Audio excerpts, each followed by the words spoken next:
Ninth. Don't get it. I've been having too much fun. Well, this April 9th City Commission meeting will come to order, Madam City Manager. Would those who care to do so please stand and join me in the invocation? Dear Lord, thank you for your many blessings upon this community. We pray for your guidance and direction this afternoon, that the meeting will be productive as we make decisions on important matters that affect the lives of our citizens. And as always, we seek your wisdom to be always purveyors of positive change for the betterment of our community. In your name we pray. Amen. Pledge. I pledge allegiance to the flag of the United States of America and to the republic for which it stands, one nation, under God, indivisible, with liberty and justice for all. Thank you. Madam City Manager, are there any agenda modifications? Good evening, Mr. Mayor and Commissioners. We don't have any agenda modifications tonight, but we do have 7 presentations. Yeah, that's where we are, huh? That's where we are. Let's go. We got some good ones, too.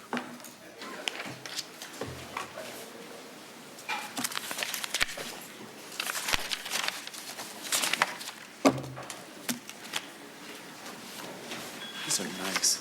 Yeah. Would June, I hope I'm pronouncing this right, Wyaz? We-as? We-us? Okay, see, I get it on the third try. This is June We-us, everybody.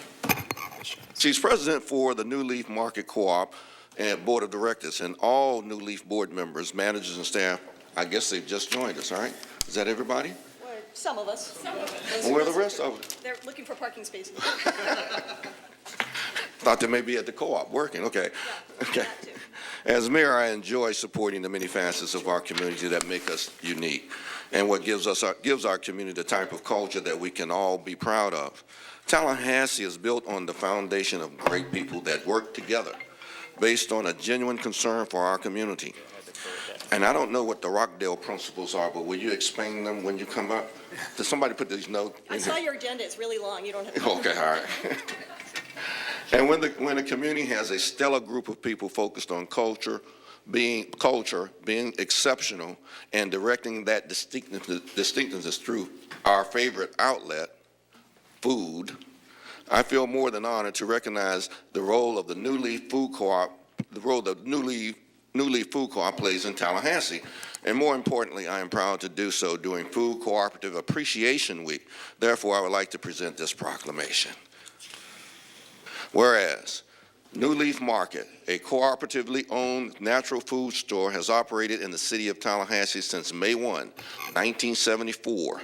And whereas New Leaf Market Co-op is a locally owned store that offers produce and goods from scores of local farmers and businesses. And whereas Tallahassee is considered to be one of the greenest cities in the United States, and New Leaf Market Co-op has been a contributing entity in this designation for decades. And whereas the business model of a food cooperative results in more resources that stay in the community as opposed to profits to investors elsewhere.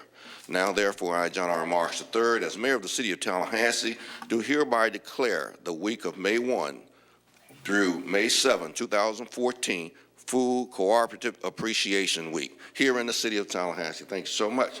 Mrs. Wise. Thank you, Mayor Marks. I'll be very brief. I've seen your agenda. We couldn't be the success we are without the support of our community. And so we thank all of the people who shop at New Leaf and support us and our vendors. And mostly, we have wonderful management. And representing that management today is Kristen Burns. She is our Marketing and Special Projects Director. And take it away, Kristen. Thank you all. Thank you, Kristen. On behalf of all the staff and customers at New Leaf, I just wanted to thank the commissioners and Mayor Marks. And this is truly the icing on our 40th anniversary cake. So thank you all for supporting us, and we're very happy to be here. Yes, there it is. Thank you all so very much. Thank you.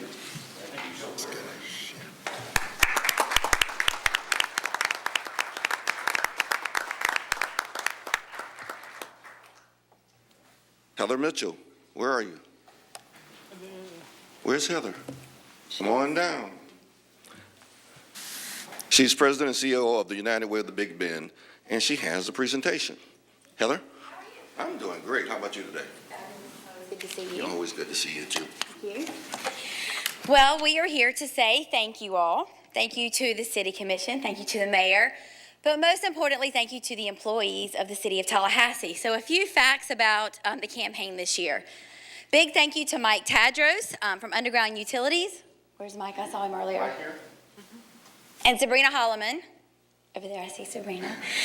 Department of Management Services, ISS, with the city. They led this year's campaign efforts. The total campaign this year from the City of Tallahassee was $237,000. Half of the employees in this city participated. That is a very big deal. It means that you are one of the top 10 partners that we work with in our community to help raise dollars for the campaign, which goes back into our community, investing in services that are critical for people and providing hope and opportunity and access. So a few other tidbits for you. You all graciously named October 23rd as United Way Day, which was amazingly awesome. Mike and Sabrina had the idea to do this year's kickoff at Jack McLean Park, and the title this year, the theme, was Stand Tall and Grab the Ball for United Way. It was the most attended kickoff in the recent history of the city, which I think is amazing. So congratulations to you all for a fabulous job well done. Another fact for you, over the last 5 years, city employees, these are not taxpayer dollars, this is city employees, donor money, over $1.1 million invested back into this community from people who work for the city. Amazing. So you present awards. We're here to give you one today. And this is Cornerstone Award. All right. So we want to thank you all for your participation. Sabrina, would you like to come up here as well, please? Yes, come up. Mike, is Mike around? No? I thought I saw him in here. He usually's in here. I thought He doesn't have anything on the agenda tonight, so. We appreciate our partners. The city partnership is extremely important to us on so many levels. We work with you in the CHSP process, which is one of its kind, only kind in the country. We also work with you on the new Community Comprehensive Emergency Services Center, which Commissioner Ziffer has been heavily involved in, but also the Downtown Get Downs, which is happening. One is happening this Friday night. So we appreciate our partnership, and thank you all. Give it to Sabrina. Give it to the Sabrina. employees, yeah.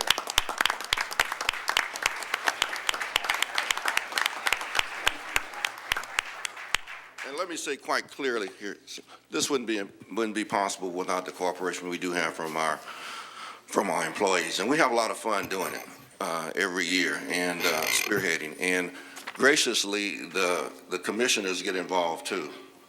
They really get involved in trying to help us raise this money, and they're willing to do a lot of things that they normally would not do in raising this money. So I want to take this opportunity to thank them and our appointed officials, especially Lou. Especially Lou. He really gets into it every year, and it really is a fun thing to do for a good cause. And I'm so proud of what we have done for you. Thank you very much for what you all are doing. Thank you. Thank you. Thank you.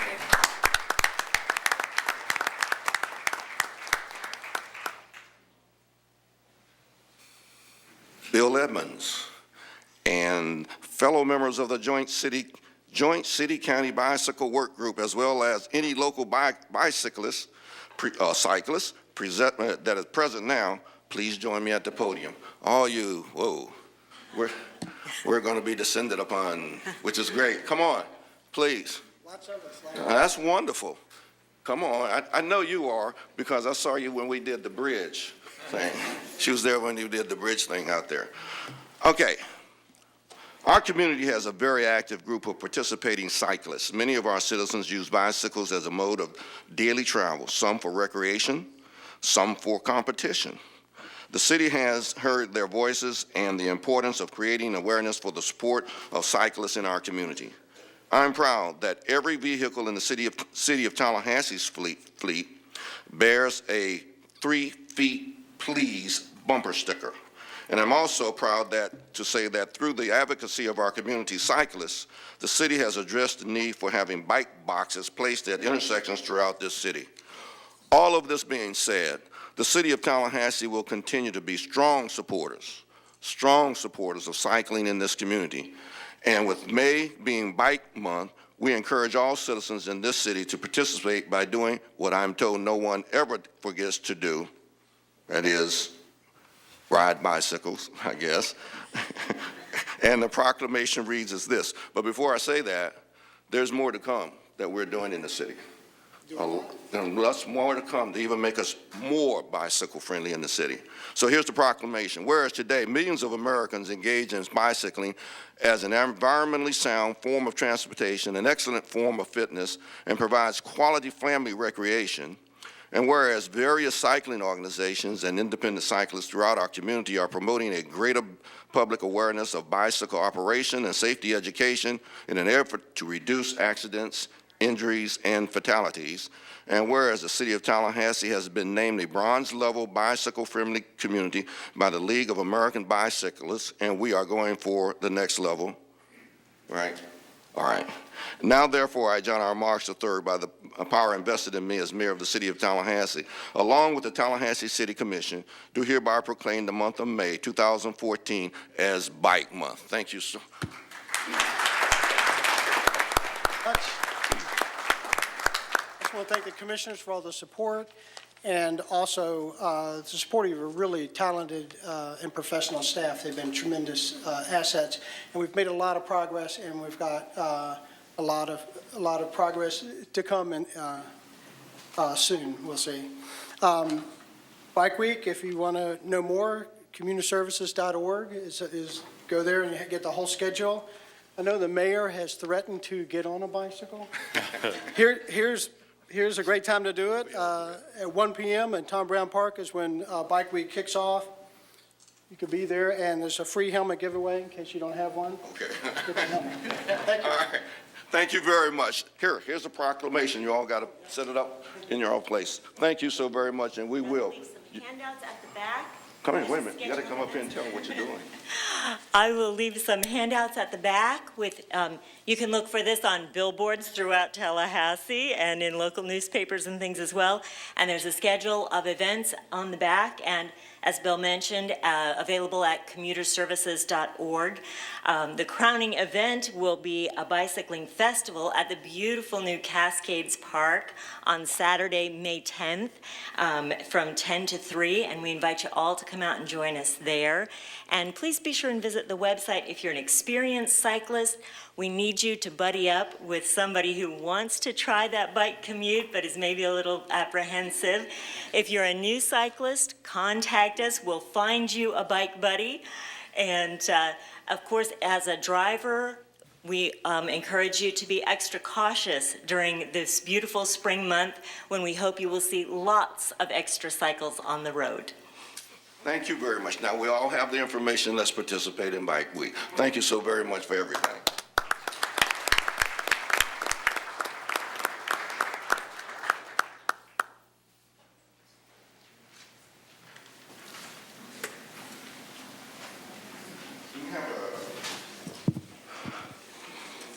Representative from the Florida League.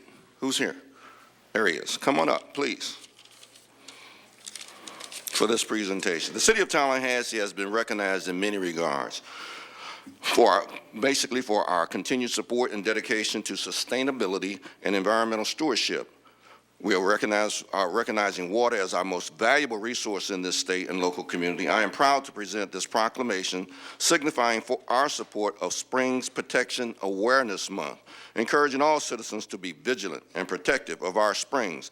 And that proclamation reads as follows. Whereas springs are a natural resource that must be protected as they reflect groundwater conditions and provide an important habitat for wildlife, including species listed as threatened or endangered under the Endangered Species Act. And whereas springs provide important recreation resources and opportunities that are enjoyed by residents and visitors alike.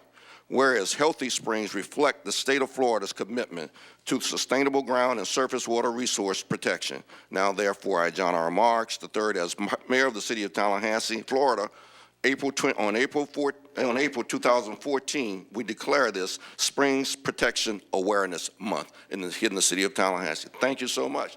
Tell us about what's going on. Thank you, Mr. Mayor. Thank Thank you, Commissioners. I'm Ryan Matthews with the Florida League of Cities. Very happy to have the City of Tallahassee pass this proclamation. What we're doing is we are encouraging all of our 410 cities throughout the state of Florida to designate April as Springs Protection Awareness Month. Obviously, the City of Tallahassee is very dedicated to our nearby springs. What we've seen is sort of a inundation of algae, phosphorus, and nitrogen that has impacted some of our most delicate resources that are our springs. Not only are they great tourism attractions, but they're just one of the heart and souls of our state. So we're very appreciative of the dedication that the Commission has and the city has to the protection of those resources. Thank you. Thank you, sir. Thank you so very much. Thank you. We all know that this is very important to us, and all the commissioners and myself, we really know the significance and importance of our springs. And Commissioner Miller especially has been involved in this process. She and I on one target issue committee, we've looked at this very closely, but Commissioner Miller has been involved in this kind of thing for a long time. And I just want to take this opportunity to thank you and recognize what you've done in terms of spring protection, Commissioner Miller. Thank you, Mayor Marks. Now,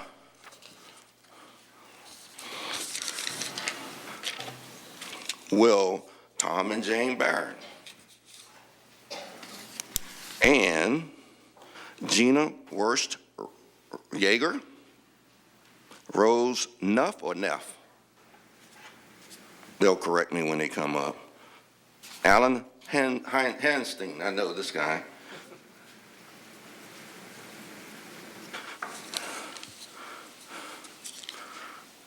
They have a presentation that they would like to make.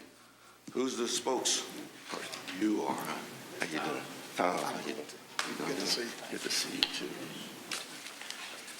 Our purpose here this afternoon, frankly, is very straightforward and very brief.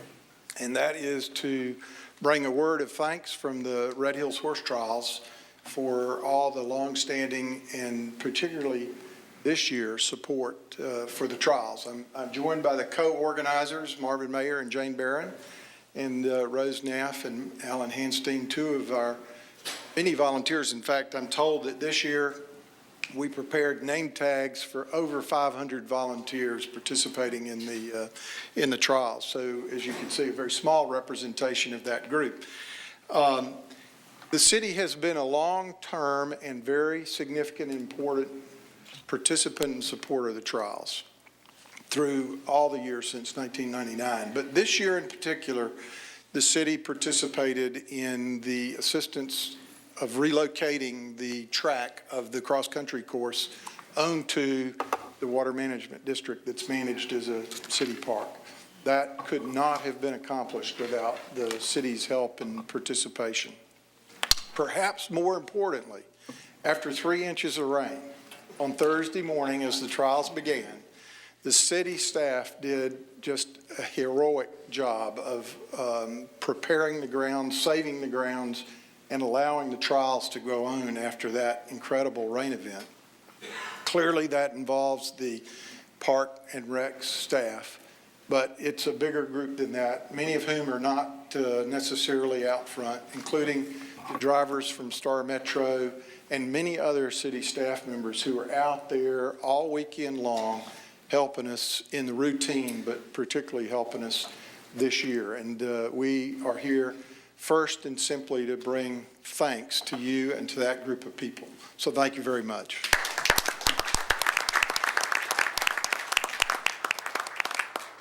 Now, I don't have a proclamation or a leave behind, and I thought perhaps I could have brought you each a little plastic bag of horse manure, but Jane wouldn't let me do that. So on the wall are some pictures. I'm told these are just a sampling of some 5,000 pictures that have been posted to the Facebook page. I think each of you may have some samples of those pictures. I hope that maybe during a break or even after the end of the meeting, you will enjoy the photographs and to avoid having a city staff member having to take them down. I'm hopeful that the public will help themselves to the photographs that are on the wall at the far end as you inspect them and enjoy them. So thank you all, Mayor, as well. Thank you. We appreciate your help.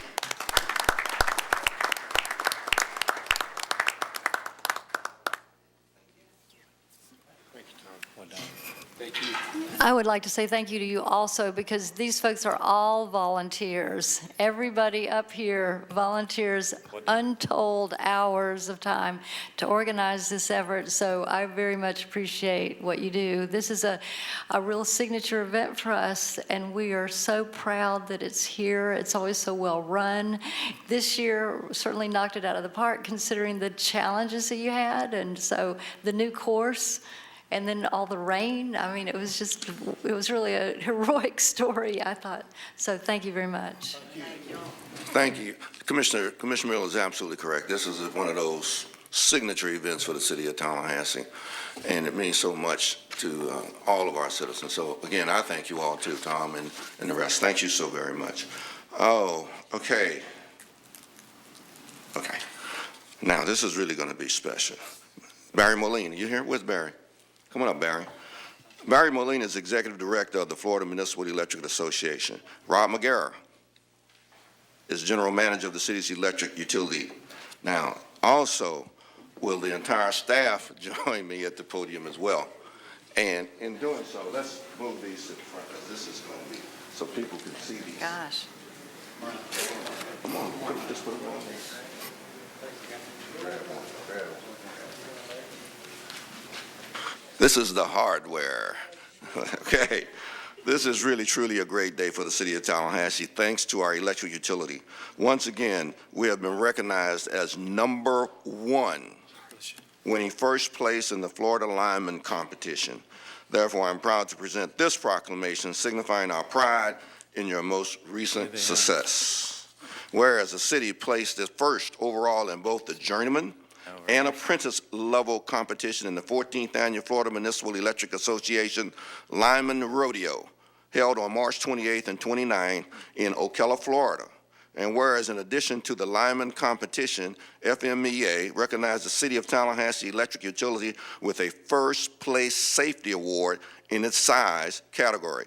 And whereas Tallahassee's winning teams received a trip to attend a national public power line workers radio, courtesy of the Florida Municipal Power Association, and whereas the city honors the Electric Utilities Transmission and Distribution Division, which consists of more than 125 dedicated professionals such as line workers, substation electricians, meter technicians, relay technicians, ground people, and others who consistently provide this city with exemplary service.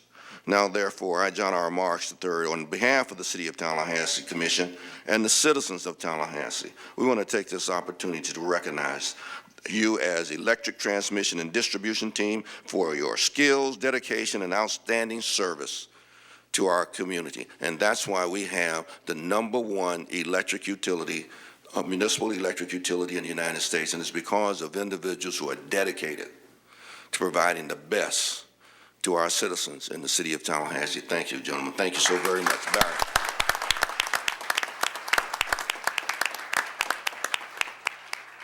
Thank you, Mayor. Thank you, Commissioners. Thank you, Manager. Just some background about the Florida Lineman Competition. That is, this is its 14th year.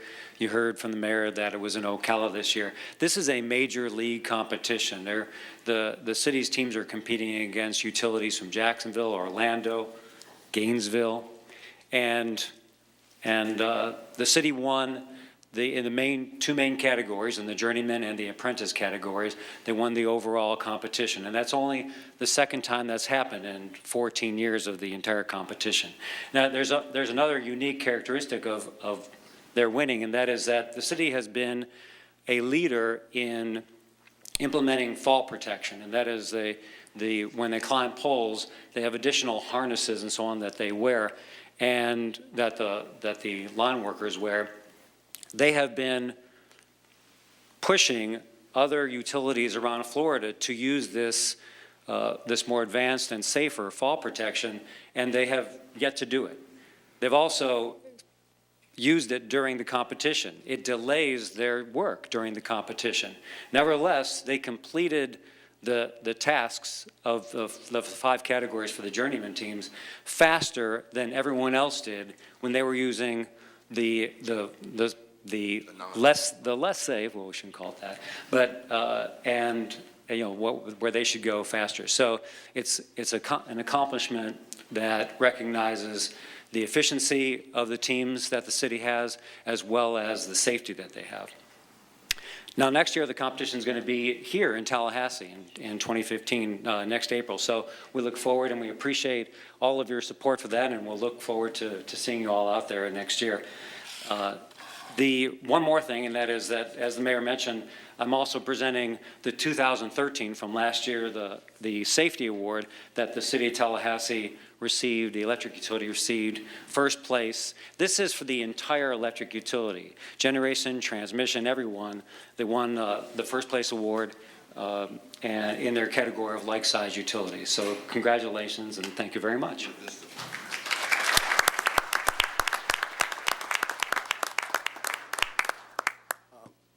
Mayor, Commissioners, Madam Manager, I do want to single out, while all of these folks participated and competed in the rodeo, our first place journeyman team was Terry, and y'all raise your hands when I say your name, Terry Cobb, Nick Ellis, and Jason Smith. And our first place overall apprentice was Daniel Reams. In addition to the competition, the folks that competed, we had folks that participated as judges. Which all the utilities support there. The rodeo couldn't happen without that. And then lastly, there were a number of our team that stayed here to man the system and maintain the system while these folks were in Ocala competing. So it was a team effort across our whole department, and I appreciate the support the commission and the manager gives us in our day-to-day activities and the opportunity for us to go demonstrate that we're number one. Hear, hear.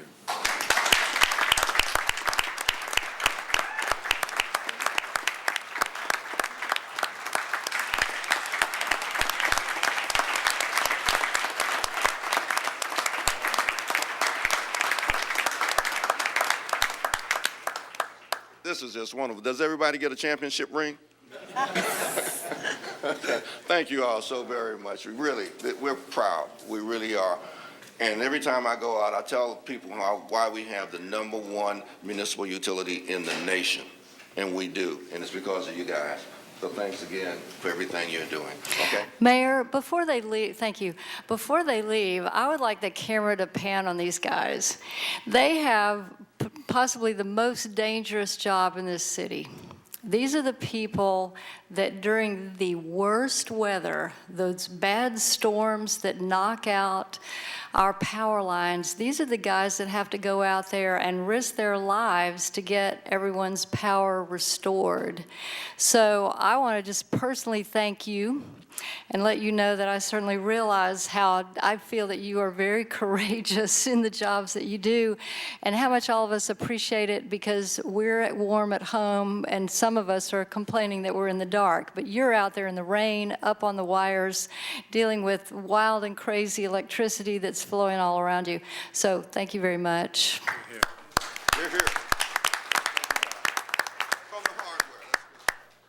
Thank you again. Thank you. Thank you. And Mr. Mayor, Go ahead.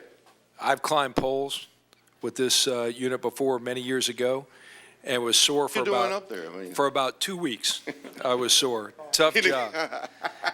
They didn't have the extra safety harness then, right? That's good. This is why seriously, this is why we're #1. And I want our citizens to understand that these employees, they work hard. They work extremely hard to make sure that we have the kind of utility that we should have. And being #1 isn't easy. You know, you got to work at it on a daily basis. You got to make sure that you're safe. You got to make sure that the electricity flows.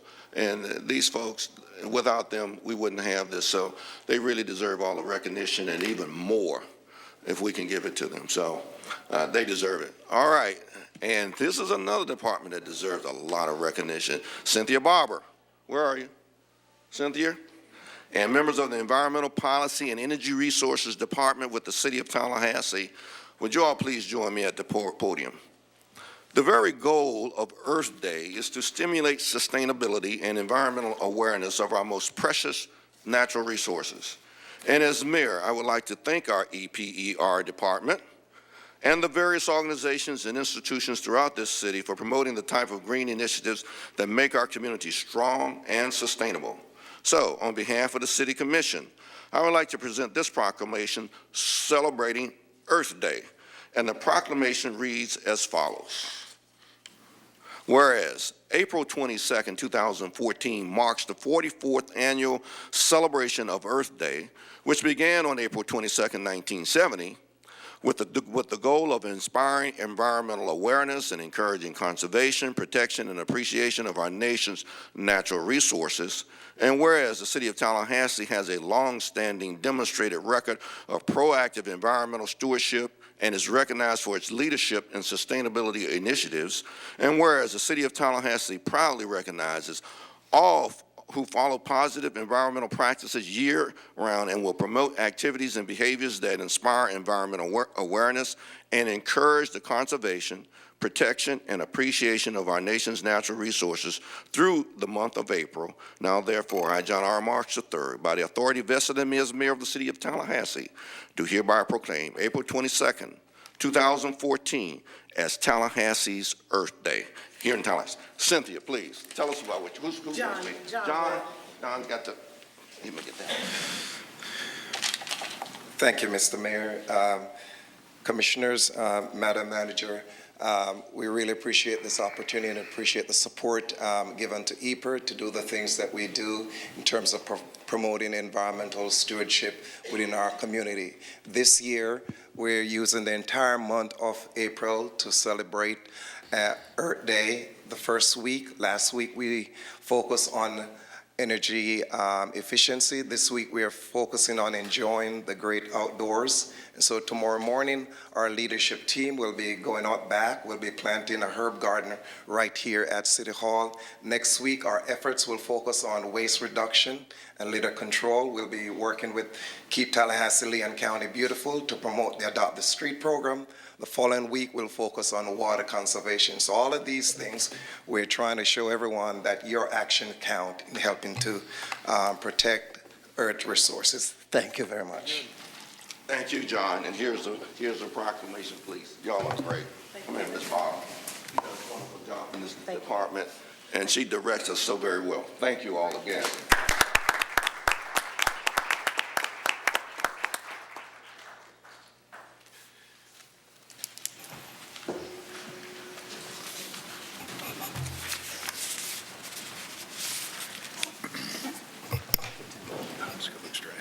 Before we go to the next item, I saw someone in the audience, and now I don't see her.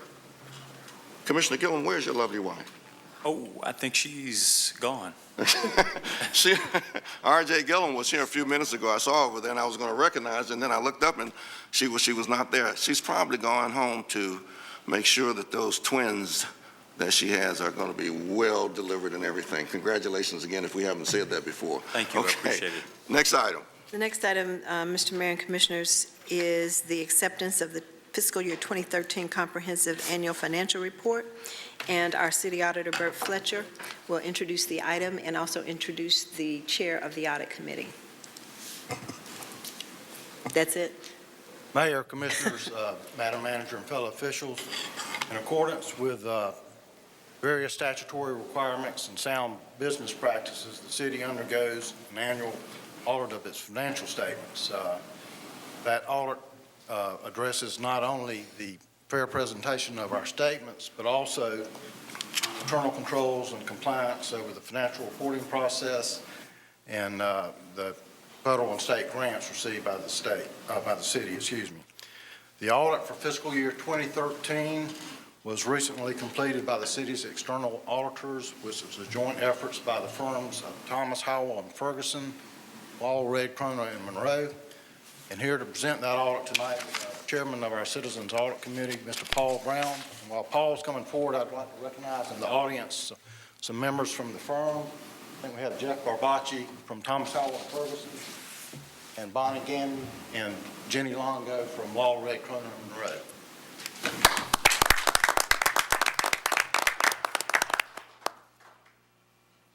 Thank you, Bert. Mr. Mayor, Commissioners, Madam Manager. The Audit Committee met several weeks ago with the external auditing firms of Thomas Howell Ferguson and Law Red Cronin Monroe, along with the Accounting Services Division of the city and the city's internal audit staff to review the comprehensive annual report for the city. The joint external auditing firms issued an unmodified opinion on the financial statements of the governmental activities, the business type activities, each major fund in aggregate discretely presenting component unit of the city. An unmodified opinion is the most favorable opinion that can be issued at the highest level. In addition, the auditors issued an unmodified report on the major federal and state project grant funds, with the exception of one program in which a modified opinion was issued. The audit also noted a significant deficiency in internal control over financial reporting and a material weakness in internal controls over compliance applicable to federal programs. The Audit Committee met and discussed these issues with all the parties involved. We reviewed the city's response to those issues and are satisfied with the city's response to correct those issues going forward. And as a result, the Audit Committee accepted the comprehensive annual financial report and is presenting it to the Commission today for your approval. Any questions? Anybody? Move approval. Second. Properly moved and second. Well done. Thank you for that report. We're proud of what we're doing, and we're going to keep it up. Anything we have to do to make any corrections, I guarantee will be done. Thank you. We got a motion and second. All in favor of that motion, please say aye. Aye. It passes unanimously. Next. Thank you so much again. Thank you for your Thank you, work. Bert. The next item is citizen input on agenda items.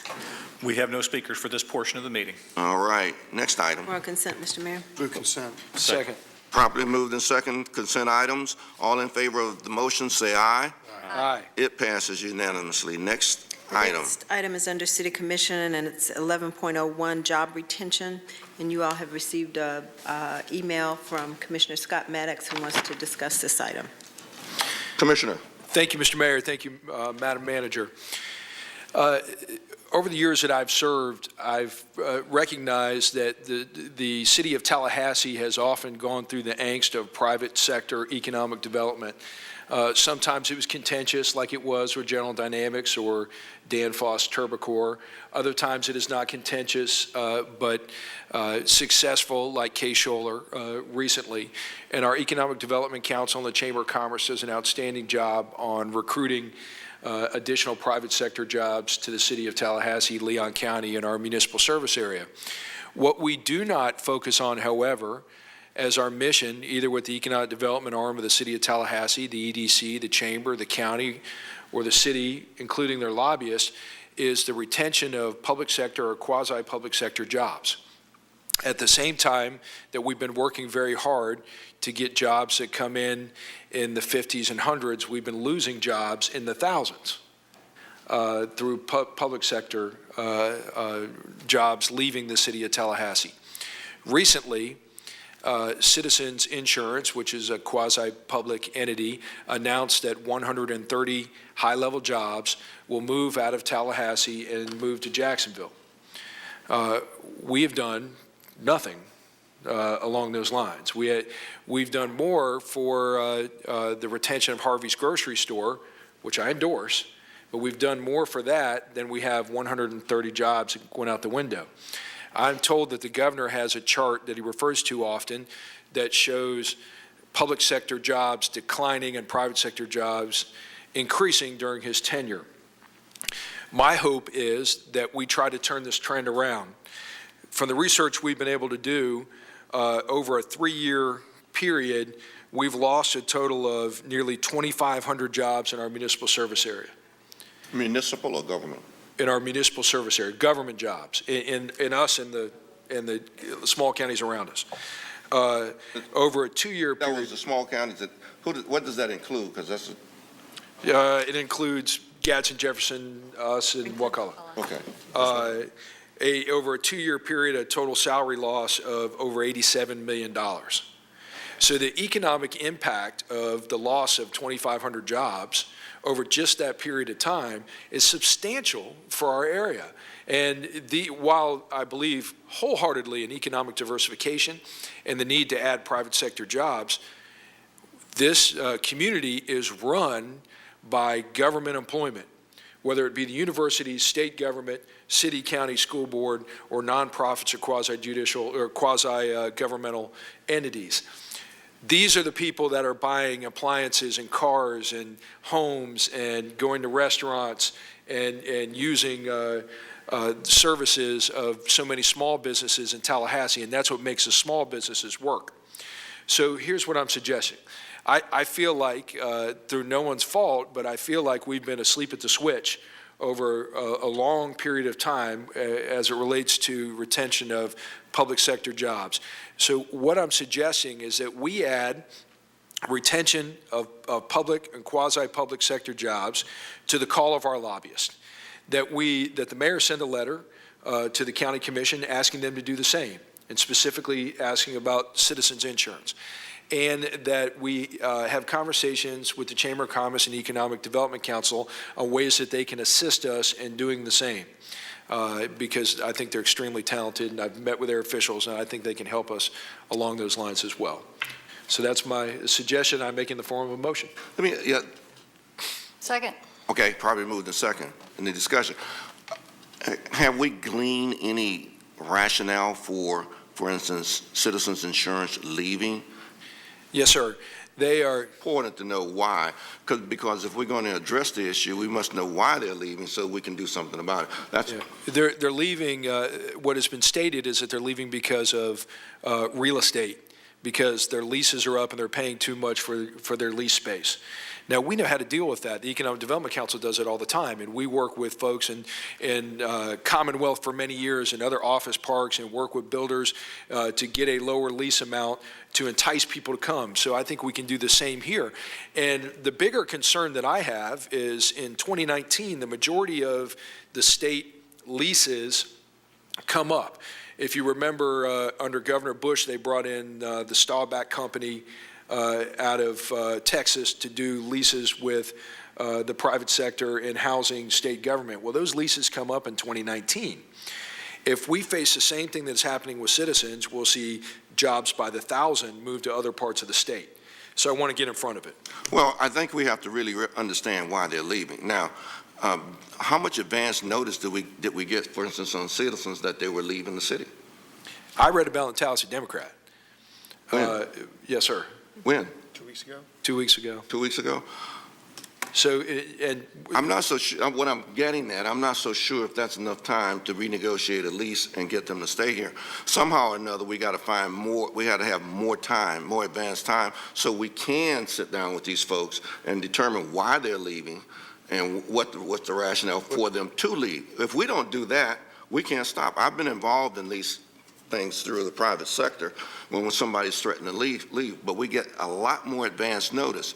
I'm not so sure how we get that advance notice. I think it would start with, Mr. Mayor, I believe it would start by reaching out to the agency heads, pulling the information of leases and when they're up, talking to each one of the agency heads on their plans for their workforce, so we know about it coming forward. And then when something does come forward, like citizens, reacting at least to it. No, I agree with that. I agree with that. We haven't. I mean, we could set up a meeting with the chief financial officer who appoints the chair of the Citizens Board. We can request to go before the Citizens Board and make our case. We could, at very least, send a letter, right? We send a letter over a grocery store. So we could at very least do that. But I think there's proactive steps that we could take. But what we've done over time is just absolutely nothing. When it comes to public sector, it just has not been in our mission statement, yet it behooves us and our economy to do so. I can't disagree with you, but I'm thinking, I agree. We need to do more. We need to probably be more proactive. But the fact of the matter, if we don't know why and we don't have enough lead time to do something about it, we can't. But we do know why. Yeah. Lease agreements, all? Mr. Yes. Mayor, Is that all? Yes, sir. Mr. Mayor, I would suggest, in addition, I support the motion that maybe we designate Commissioner Maddox to meet with state agencies with regard to upcoming leases and see what can be worked out there. I also see Sue Dick is in the audience. I wonder if you all have any reaction or response to the situation with regard to citizens insurance, or if you gleaned anything from the state in this regard. While she comes forward, if I could just make a quick comment. I think there may be partially a misconception, and that's, I think we can take responsibility, the county, EDC, chamber, whatever, and that is, we keep talking about growth in the private sector, and we talk about how we want growth potentially from outside coming in. And there may be some people within our state government thinking, well, I guess that means they're more interested in that than retaining or growing options that may be within government. And so I think what you're suggesting, Commissioner Maddox, is, and what we're doing right now, is making it very clear to state government, we want these jobs to stay here. And we want, if there are opportunities in different areas, to help grow those jobs if there are opportunities. Because, as we all know, over time, jobs change. And opportunities change, and if there is, let's say, a downsizing in one section, there may be growth in another. We want those jobs here in Tallahassee. We have people coming out of our universities that our university presidents have told us they can meet and satisfy any single need at any given time for any job there is anywhere. So I agree with Commissioner Gillum, and that is, Commissioner Maddox, if you'll take this on with agreement from the mayor, or you two working together, let's get that word out. And now I apologize. That's Sue, fine. help yourself. Thank you for the opportunity. Kyle Touchstone is here as well, Executive VP of Economic Development, and Ben Penegry, who works on our existing industry. So one point is that we are happy to work with the City Commission and any of our public partners to have those dialogue, those informations with state government. Finding out and knowing ahead of time when these actions are planned is sometimes challenging. However, we still need to try and put ourselves in the best position. So happy to work with Commissioner Maddox. We were not aware either. I will tell you that what we've tried to pull, that's our job, is to get as much information as we can, is that it was, the decision was made to improve operational efficiencies by citizens and to increase cost savings while improving functionality of all lease space. So it's a business decision. It's a competitive business decision. They have current locations in Jacksonville, Tallahassee, and Tampa as far as their lease holdings, and they are trying to consolidate into a single building unit. So they have reduced from 9 locations to 3 locations. However, they will continue to keep Tallahassee as one of their corporate headquarters locations. So it is as we all know in business, it's a business model approach, and our message to the business sector, and this is unique because we are the state capital, and we're very lucky to be the state capital, but there are these quasi-governmental contracts that are governmental in one fashion and profit sharing on the other, and we need to, as a community, continue saying, we want to be there to assist you. We want to influence and communicate and participate in these decisions and show the value of being in our community. And existing industry, this falls under that bucket of existing industry, and we're continuing to say the majority of our efforts are focused on existing industries. We have dedicated roundtables. Do we have a great idea? And this is, it's ever evolving, it's ever competitive, and you always want to look at better ways to work, and that's what this Chamber of Commerce and Economic Development Council is committed to doing. And so do we have a round, potentially what we can do is we have friends at DMS.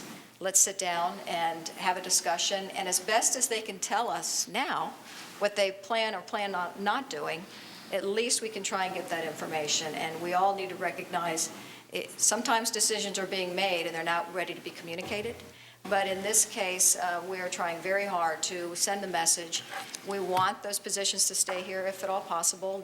Citizens, we have not had a chance to talk directly. We're trying to reach out to them. We have good contacts that are putting us in touch with the right decision makers, because you want to talk to decision makers, and to see what we can do, either in this instance or in any future ones.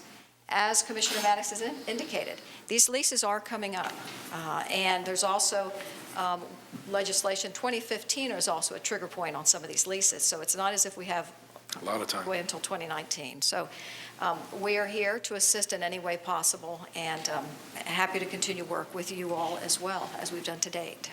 Well, let us not lose sight of something that happened several years ago when Governor Bush took office. And let us not lose sight of what has continued to exist over that period of time. under the various governors that we've had. They've been trying to downsize and privatize state government, and they have done a fairly decent job of doing that, and that has hurt us, and that's why we put the emphasis on going into the private sector and see if we can recruit businesses in the private sector. And that's why we got Danfoss Turbocore, and that's why we got Kay Scholler and others. And our dependence on state government, I mean, I thought what Jeb Bush did was, quite frankly, a wake-up call for us, to let us know that depending on state government for our primary source is not really a very good idea, although we love state government, we love our universities, we love the government workers here, and we want to make sure we retain as many as possible. We do have to focus some attention on the private sector. And it was always been my thought that the chamber was focusing on retention. That has always been something we focused on. Now, this latest with Citizens Insurance is somewhat of a surprise, obviously. The chamber didn't know, and we didn't know, and had we known, we might have been able to do something with it. So we should do that. Commissioner Maddox, if you don't mind, could we vet this matter through the economic development target issue, Commissioner Gillum and I, before we move on with it, because it is an economic development issue. And I think it would be appropriate if we vet it through the economic development target issue group, if you don't mind. Well, I'm not sure what we need to vet. What I'm worried about is it's pending right now. So the citizens move is pending, and it's coming up quickly. That's why I brought it to the attention. Is it pending or has it occurred? It has been announced, but it has not occurred. And by the way, the Chamber of Commerce, I think, does an outstanding job, and the Economic Development Council does an outstanding job. And I agree wholeheartedly in private sector diversification to our community.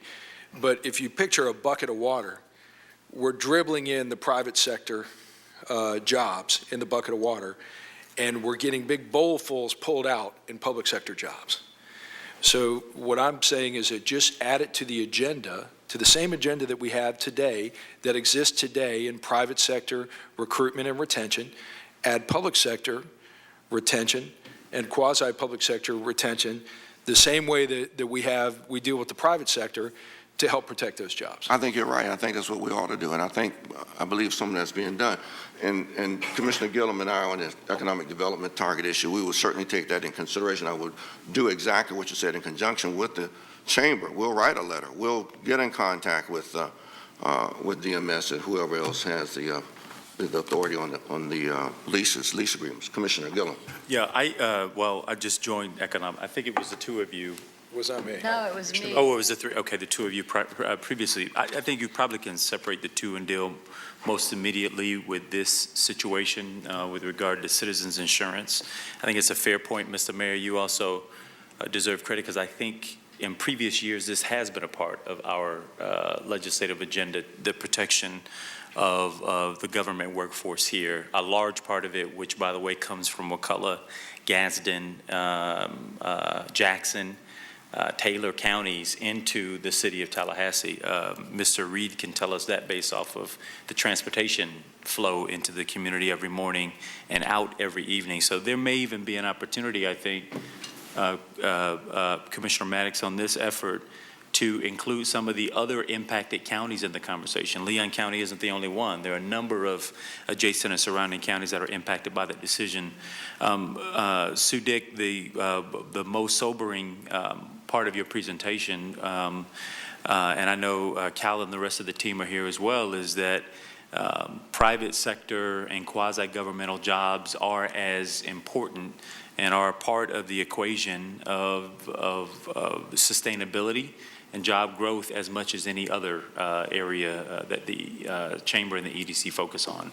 And I think we should take heart in that, and if there are efforts to strengthen it, I think we ought to move fully forward. But Mayor, on your larger concern around maybe the way forward on these leases, happy to talk about that in committee, but certainly happy to call the question on this motion so that we can move forward on the citizens' part. And I think the request is the letter. Yes, and we'll do that. We got a motion and a second. Wait, I need to be clear on what the motion is exactly. Thank you, Mr. Mayor. Commissioner Miller, the motion was for us to add public sector and quasi-public sector job retention to the mission of our city lobbyists to send a letter from the mayor to the chair of the county commission to ask them to do the same, and to liaison with the EDC and the Chamber of Commerce on ways they can assist us with said mission. Where do we stand on the assignment of a liaison? We're going to do it through the target issue committee. Well, I would ask you to do it sooner rather than later. This is an extremely disturbing this event that has just occurred, and I know that we have focused a lot of economic development discussion on trying to get raises for state employees and that sort of thing, trying to encourage the government, the state government, not to lay off so many people. But I do agree with Commissioner Maddox that this is something that we need to be more aggressive about, and even to the point where I'd like to see us begin sooner rather than later with contacting these various state departments. Just that outreach alone will show them in a loud voice that we care about those contracts, that we care about those leases. And I also agree with the other commissioners' comments that the EDC and the Chamber is doing an excellent job and will be the appropriate entities to lead that, but they need a liaison with our government. And so I'm hoping that in your next Economic Development Target Issue Committee, you determine the next steps on that particular part of this discussion. I think Commissioner Maddox has an absolute right idea. It's something we need to address and need to address it sooner than later. I agree with that, and we will address it, sooner than later, and see if we can get some sort of response from the government entities. Yes. And when you come back, please ask, when you come back from the discussion in economic development target issue, if the two of you could identify some specific steps our government could take, either in regards to research or that sort of thing, that'll show us, give guidance to our staff as to whatever they can do. And then we can begin to make some movement forward on this. We'll make every attempt to do exactly that, Commissioner. Good. We got a motion. Did we vote on it? No. Motion and second. All in favor of the motion say aye. Aye. It passes unanimously. Next item. We have 3 introductions of ordinance under item number 12, and the city attorney will address those. Thank you, Madam Manager. The first ordinance to be introduced is item number 12.01. It's introduction of ordinance number 14-0-10. The title of the ordinance is an ordinance of the City of Tallahassee, Florida, amending Chapter 10, zoning of the Tallahassee Land Development Code, amending parking ratios in multifamily dwelling units within the multimodal transportation district, providing for conflict, severability, and effective date. The first and only public hearing on this ordinance will be in 2 weeks on April 23rd. If I could have a motion to introduce this ordinance. Move to introduce. Second. Properly moved and second. All in favor of the motion say aye. Aye. I don't think we need motions. We just need to introduce them. That's all. Item number 12.02 is the introduction of ordinance number 14-Z-09. The title of the ordinance is an ordinance of the City of Tallahassee, Florida, designated and including additional territory and in PUD plan unit development with official zoning maps of City of Tallahassee adopted and established by the City Commission and providing an effective date. The first and only public hearing on this zoning ordinance will be on April 23rd, 2014. It's introduced. And the final ordinance for introduction is under item 12.03 is introduction of ordinance 14-Z-14. It's a proposed an ordinance, a proposed ordinance of the City of Tallahassee amending the Westgate Mission Plan Unit Development Concept Plan on the official zoning map of the City of Tallahassee adopted and established by the City Commission, providing for conflict, severability, and effective date. This ordinance is going to require 2 public hearings before adoption, and we will have the first public hearing on April 23rd, of this month, and the second final public hearing on May 28th, 2014. It's introduced. Next item. The next item is item 13.01, discussion of proposed property sale, 823 Lake Bradford Road. And Commissioners, this item is requesting your consideration for the sale of property located at 823 Lake Bradford Road. Staff has determined that this property is not necessary for either the Family Way extension or the St. Mark's Trailhead. The property was put out to bid in January 2013. We did not receive any acceptable bids. Since we acquired the property, also the building has deteriorated considerably, and we also have to maintain the property every month, so we have some cost associated with that. We've received an offer to purchase the property to develop a building with up to 12,000 square feet of office space and retail with residences above. This is an exciting proposal. It's consistent with our vision for redevelopment on the Gain Street. The Lake Bradford corridor. Gain Street just comes out naturally. Well, it's close. It is It's close. close. We've negotiated an agreement at the appraised value of $205,000 with certain contingencies for city approval of the development plan, reservation of any setback necessary for the Lake Bradford Road Gateway project, financing and inspections necessary to determine the property is suitable for the proposed development. And Mark Bedoin is here to answer any questions that you might have. Second. Properly moved and second. Any other questions, comments? Yes, I do have some questions. Go ahead.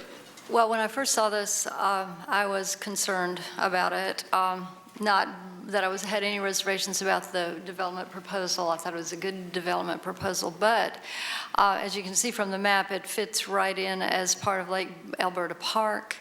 And I don't know if you remember, Commissioners, but I brought this to you maybe about 2 years ago as a potential. I actually floated the idea here and at the intergovernmental agency of moving the trailhead from Tallahassee Junction, which is sort of hidden away in the woods, to move it here. And we are long since past our level of service at the St. Mark's Trailhead. It is, as a community, it is packed. On the weekends, you can hardly find a place to park. And so many people are using the St. Mark's Trail. It's a very popular place, and they've added on to the parking lot and everything. And also, so remembering that in 2000, we distributed as part of our promotional materials for the sales tax extension. We distributed a lot of promotional educational materials, and this is what I have right here is a copy of the piece that was distributed to the public. If you remember, the campaign was called Preserve Tallahassee for Life, and I think Moore Consulting did the advertising. This was put out by Citizens to Preserve Tallahassee Incorporated. That was the market, basically, who did the advertising about that. And it listed here are the city and the county projects. And project number, under the city project list, number 8 is Tallahassee Junction Bikeway Trailhead at $500,000. And also number 16 is 4 Points Bikeway Trailhead Development at $500,000. Now we have, it's 2014, and we have yet to make progress on that, either of those two trailheads. When I brought this up to you before, one of the reasons that we have not opened a trailhead at Tallahassee Junction is the cost of maintenance. But I believe Parks had a reservation about the location also, and Mr. Scott Benton brought the idea to us to expand onto the Church's Fried Chicken property and reassign the designation of the trailhead, given the fact that Parks already maintains Lake Alberta. And so it would be very easy to just add this particular piece of property to that.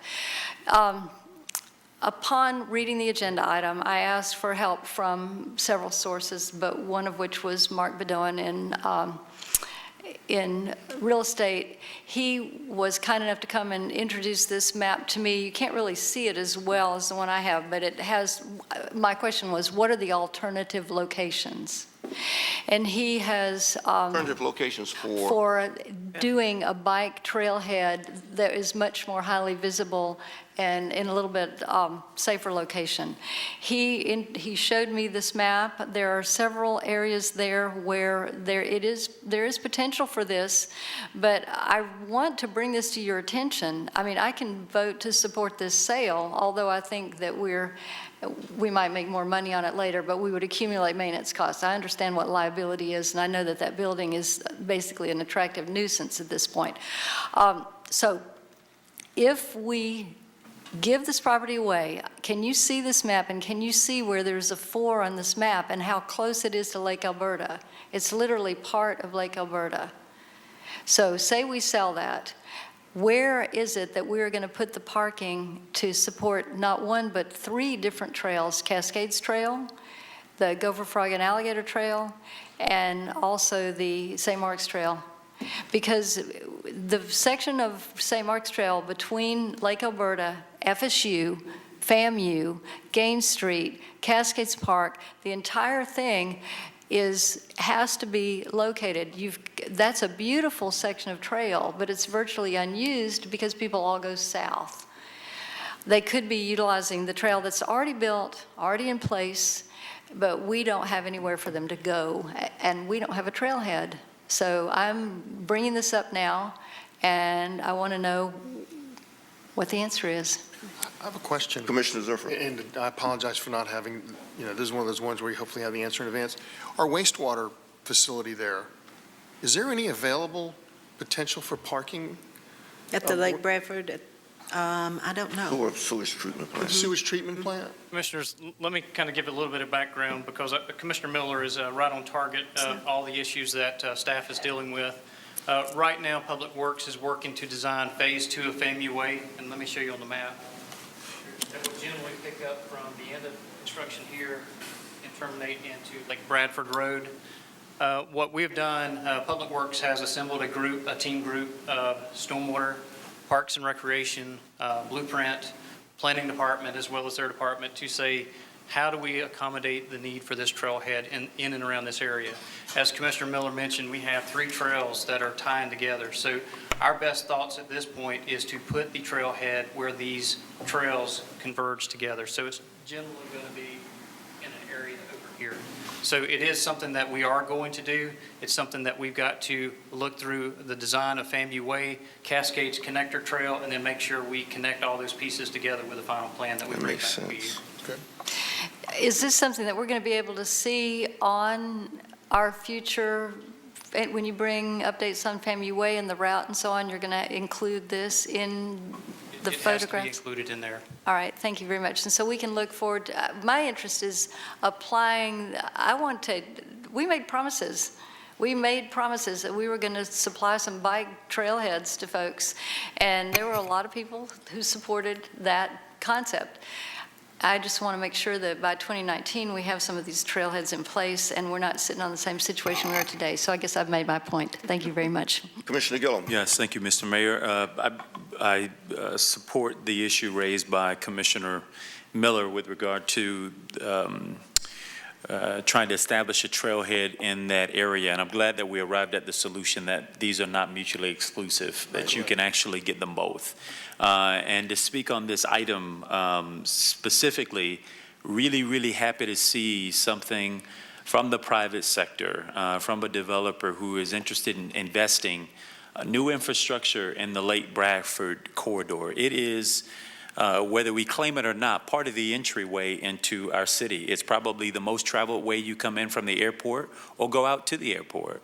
For those folks who are going to be coming up to a newly renovated and revised FAMU Way, to Gaines Street and into downtown, there are not a whole bunch of people beating down our door saying, I want to put new construction, new development right here off Lake Bradford Road. So, so long Church's Chicken is gone. The building is now a nuisance. And I'm anxious to see what will grow up in that location, and more than happy to see this property end up on the tax rolls and new development happening in that corridor of our city. We all talk about it, but somebody's actually trying to be about it by developing new infrastructure in that part of our city. I couldn't agree more with you with this, Commissioner Gillum. That's This is something that's sorely needed. We've sat on this for a little while. We need to put something on the tax rolls. And we need, and some development in this area, like this new development along Lake Bradford, right there in that area is very well needed. So anyway, we got a motion and a second. Commissioner Miller. One more comment. I do want to acknowledge the fact that the buyer is going to actually have his own offices there, which I think is a really strong argument for this. And that was one of the parts of this that appealed to me the most. He will be there. He will be renting the residential above him and also the commercial below him. And so I'm sure he'll keep everybody in good behavior since he owns a security system. Yeah, I think he will. So I think it'll be a wonderful development. All right, we got a motion and a second to approve this. All in favor of that motion says aye. Aye. It passes Opposed? unanimously. Can you call for oppose on every vote, please? Oh, Mr. Mayor? opposed? Aye. Okay. Thank you. Commissioner Maddox opposes the sale. So it passes 4-1. Next item. The next item is 13.02, approval of the Commission for the Transportation Disadvantaged United We Guide Regional Mobility Manager Project Grant. Goodness gracious, I can hardly get that out. Commissioners, in November of 2010, you approved the United We Guide Regional Mobility Manager Program. And you'll remember when we were talking about our upgrades in Star Metro, one of the things that we wanted to do was provide some assistance to our senior citizens in particular in helping them navigate the changes to the system and so forth. And what we have now is a grant for $33,750 that will help us continue to fund the mobility coordinator assistant position. So we're asking you to approve the grant for that purpose. And I see Ivan and also Ms. Rozier, who is here to answer any questions that you have. Any questions? Move approval. Second. Properly moved and second. All in favor of the motion say aye. Aye. Opposes? Not this time. All right, it passes unanimously. Next item. Next item is 13.03, Animal Service Center grant approval and donated funds transfer.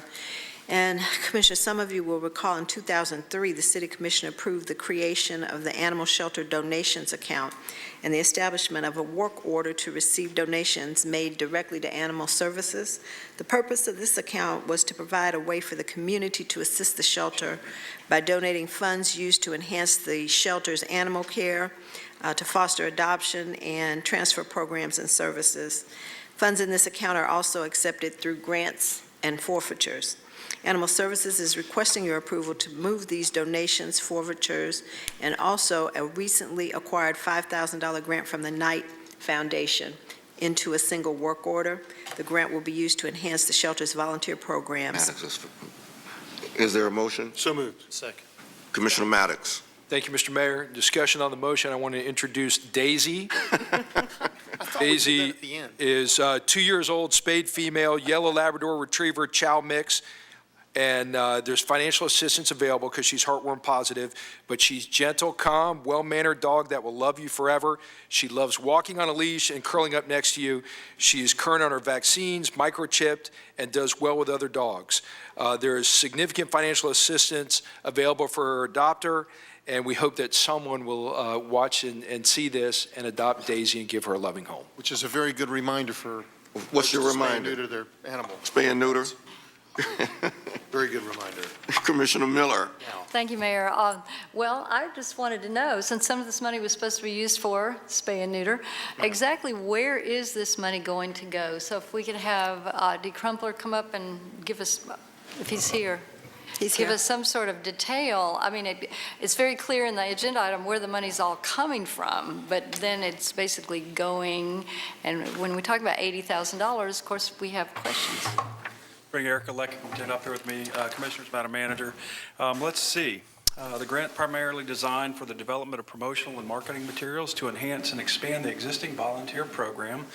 We'll use it to hire professionals to create a brochure, promote promotional video, flyers, produce orientation and training videos to better introduce volunteers to the Animal Service Center, because as you know, the hundreds of volunteers in our community, we simply could not do our operations without them, to hopefully enhance that operation. Purchase material that will improve the look of outreach adoption tables, which are run by volunteers at our community events that we used throughout the community. And then the other portion of that money will be turned into an account that's used for operational funds, and we can go into specific details of those, everything from materials, day-to-day operational issues that we use. And that money comes in through citizens that donate specifically to that account.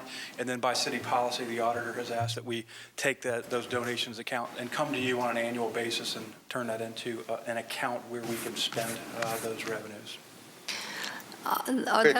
That's well and good, but I do see we've got almost 13,000 that we could spend on spay and neuter. We've got, well, a whopping $64 that we can spend on rabies vaccinations. But in general, bottom line is that this going to result in more spay and neuter, less animals leaving the facility without spay and neuter? That's the assurance I'm looking for from you. Yes.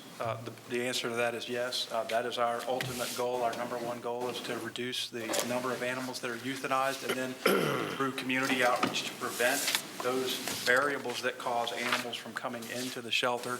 And since you've asked, I'll go into specifically the other money that I talked about. We'll go into foster program supplies, food, collar, formula, our prison program where we take some of the heartworm positive animals. This is a great program. That takes money, even though we've developed years ago a partnership with the Department of Corrections. It takes money to take those animals that are heartworm positive and have behavior issues that previously, before we had this program, simply were unfortunately euthanized. So those programs take operating dollars, and so again, we're taking this money that the community is giving to us, putting it in an operating account whereby the auditors will allow us to spend it on those programs that we, Animal Advisory Board, have deemed important to meet our primary mission and goals, and those are reduce the number of animals that we euthanize at the animal shelter, increase adoptions, and again, prevent animals from coming into the shelter, which we're doing a great job of. Erica and her staff are. And spay and neuter more animals. There you go. Well, that's another component of that. Obviously, the commission just approved in this budget cycle a new veterinarian. 42% of the people that come into the animal shelter want to adopt an animal that day. And if you recall, some of you have been around and recall when we didn't have a vet to do that in-house. Now we've got another vet that's doing that, that's really helping us to increase the number of animals that are spayed and neutered and that we're able to adopt out. But again, that's a big Band-Aid on a big problem, and we appreciate the commission talking about and reminding the community. The community has to get involved and engage and remember to spay and neuter their animals. That's the only way this problem's ever going to get completely solved. Well, those people that are spaying and neuter their animals are probably keeping their animals at home. Just I hope you've heard the message loud and clear. More spay and neuter. Thank you. Very good. I think we got a motion and a second. All in favor of that motion, say aye. Aye. It passes unanimously. Any opposition? No. Okay. Next item. The next item is item number 13.04, authorization to submit applications for the U.S. Department of Transportation's National Infrastructure Investments Grant, better known as TIGER, and this is iteration number 6. Commissioner staff is recommending authorization to submit 3 joint City of Tallahassee and Leon County applications for the U.S. Department of Transportation's TIGER Grant Program. The applications proposed are the Market District Activity Center Project, the Southside Connectivity Enhancement Completion Project, and the High Frequency, High Capacity Regional Route Project. If you don't mind, I would like to ask, I think this is certainly worthy of a brief presentation so that you can hear the details of these applications. You may be aware we have applied for TIGER grants in the past and we haven't been selected. Our staff is very excited about these 3 applications. They think that our turn is coming this time, and they would like for you to hear what they proposed. I would like to say this is a tremendously depressing agenda item. I mean, reading the times that all this work is done to put, it's a tremendous amount of work, I know, to put these applications together, and the volumes of grants nationwide that come in. I mean, one year you said there were not even any in Florida at all, and then out of the hundreds from Florida, maybe one or two or three. So I want to wish you the best of luck with these applications, and go ahead. There's quite a bit of staff time, both City of Tallahassee and Leon County staff. They've already started working on these applications. Staff from both the City of Tallahassee and Leon County have met with the grant administrator to try to make sure that where we fell short previously, we could adjust our applications to address. There's also been some criteria change for this next round of Tiger Grant applications. So we've learned what was successful in past applications regarding leveraging, things like that, that hopefully, if the third time was the charm, we think the sixth time is the bomb diggity. So we hope to be successful in some manner. So let me just go through these projects real quick so the community knows what we're asking for as well. The first project is one that you're very familiar with. It's one we've submitted before. It's the Market District Activity Center. It's right at the hub of our regional hub of I-10 and Thomasville Road. It includes a multiple list of infrastructure projects, sidewalks, multi-use trails, roadway improvements, and it also includes a modification of the stormwater management facility and basically reinventing that stormwater management facility from a chain link hole in the ground to something that's an amenity to the community. Again, the manager indicated this is a $19 million estimate for a project, and the match for that would be about $7.6 million. Is it everything that's in blue or just green? Everything blue, green, red. Okay, gotcha. These are all the components of that application component. Great. Okay, so our next project is one I thought was a very good project as well. It's the Southside Connectivity Enhancement Completion Project. That's a mouthful, we know. But basically, this is to connect all these parts of our south side of our community that has lacked infrastructure from day one of our community. So the bottom line for this project is it's a major connector of a trail system or a sidewalk system from along Jimley Road. It's the orange heavy line here that essentially connects all the way up from Appalachia Parkway all the way over to Adams Street. So it's a significant connection that our neighborhood has asked for. It's a significant project that's been on just about every one of your priority lists for sidewalks, including safe routes to school, your prioritization of projects that we have currently to date. But it also starts picking up an area that's become a new target area for our community. It's the South City area. It would provide a lot of infrastructure for sidewalks to connect people to this system. So it connects these residential units to the businesses that are located in the South Monroe, South Adams area, as well as all the way up to, again, Appalachia Parkway. If you can't make it there by foot, then we have mass transit routes that would be enhanced as part of this project, including a super stop that is included in the current proposal for the sales tax initiatives. So not only can you walk and potentially bike along a mixed-use trail, but you would also have mass route connection, greater connectivity for the area. The third project and the last project is the high-frequency, high-capacity regional route. As you are all aware, US 90 is one of our most congested roadways in our community.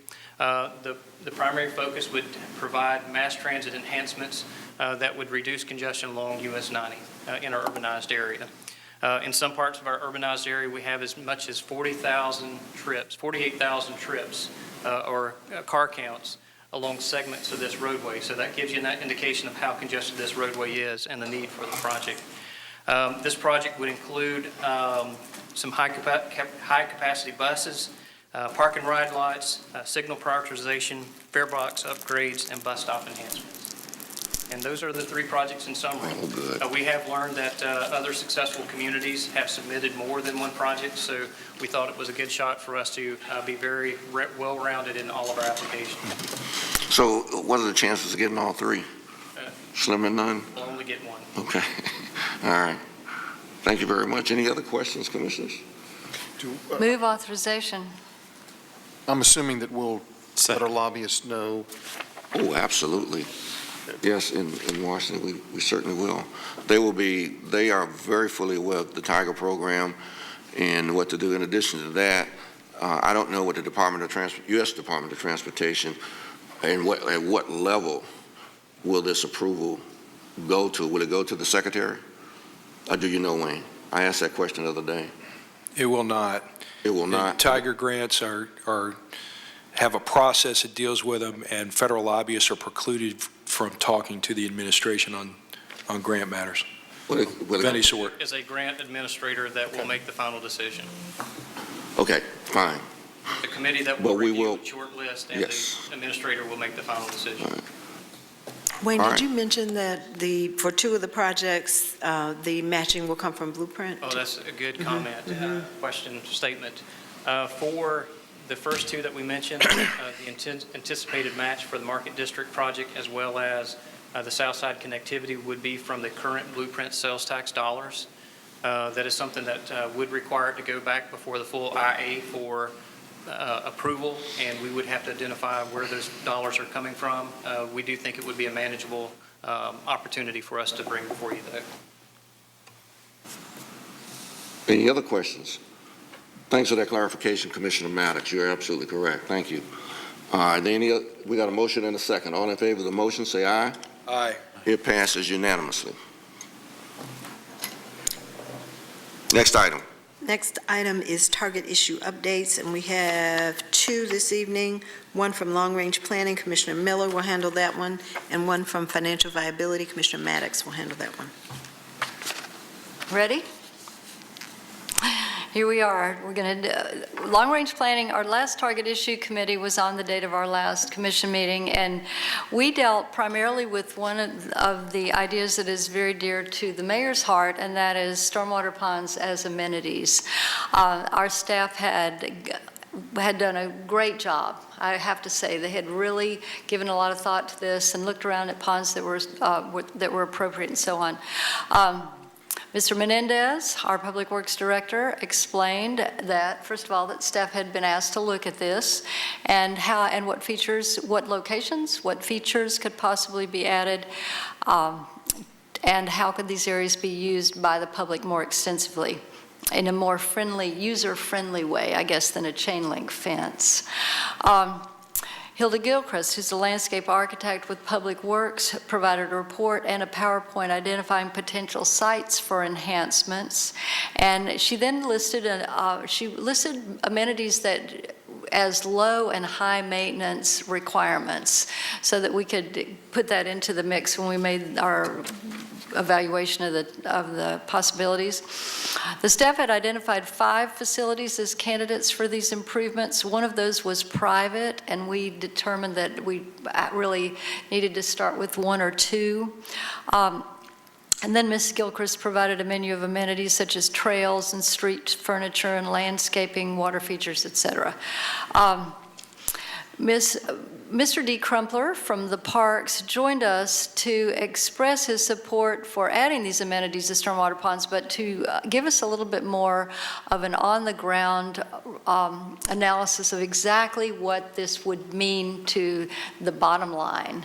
The maintenance costs, staffing, and so on. And as we mentioned earlier in our discussion of Tallahassee Junction, we're already constrained. We have over 100 parks. Only 70 of those are open, and we are talking about adding more park space, really, when you get down to it. And as a result, the staff was directed to advance the program. They had come there essentially requesting permission to include a program in the 2019 and 2020 budget. The first thing that we directed them to do was to address this earlier, and focusing on a couple of ponds, focusing on ways to make it very, very low cost in regards to maintenance. And I wanted to add that Mr. Mendez provided us an update on the Alberta Pond. That's an example of where this has already been done. It sort of evolved. That's our regional stormwater facility that we were talking about earlier, and we saw a map of earlier in the meeting. That pond was built. People began to use it. It was dirt. People were driving around it, primarily bird watchers. It became an excellent place to go bird watching. And as the people began to walk their dogs and so on and so forth, finally they've actually gone out there and paved around it so that you could drive on a hard surface all the way around it. But there's definitely a difference. Well, as Mr. Crumpler pointed out, as soon as you bring picnic tables in, then people are bringing food, and with that food, trash.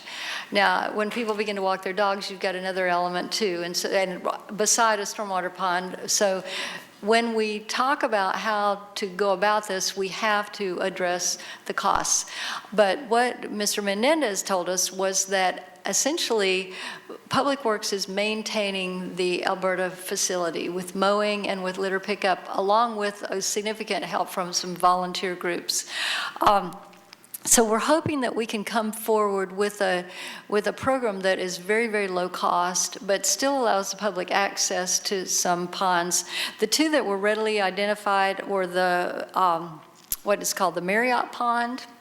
That's the pond that it's kind of in a triangular shaped property right across from the Marriott Hotel, between the hotel and the Civic Center.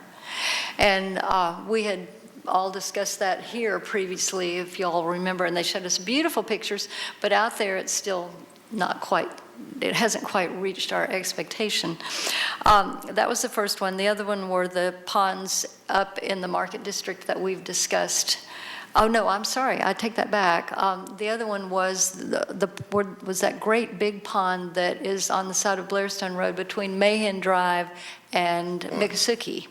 So those two are real possibilities. They're going to go forward and advance this program, starting with those two ponds.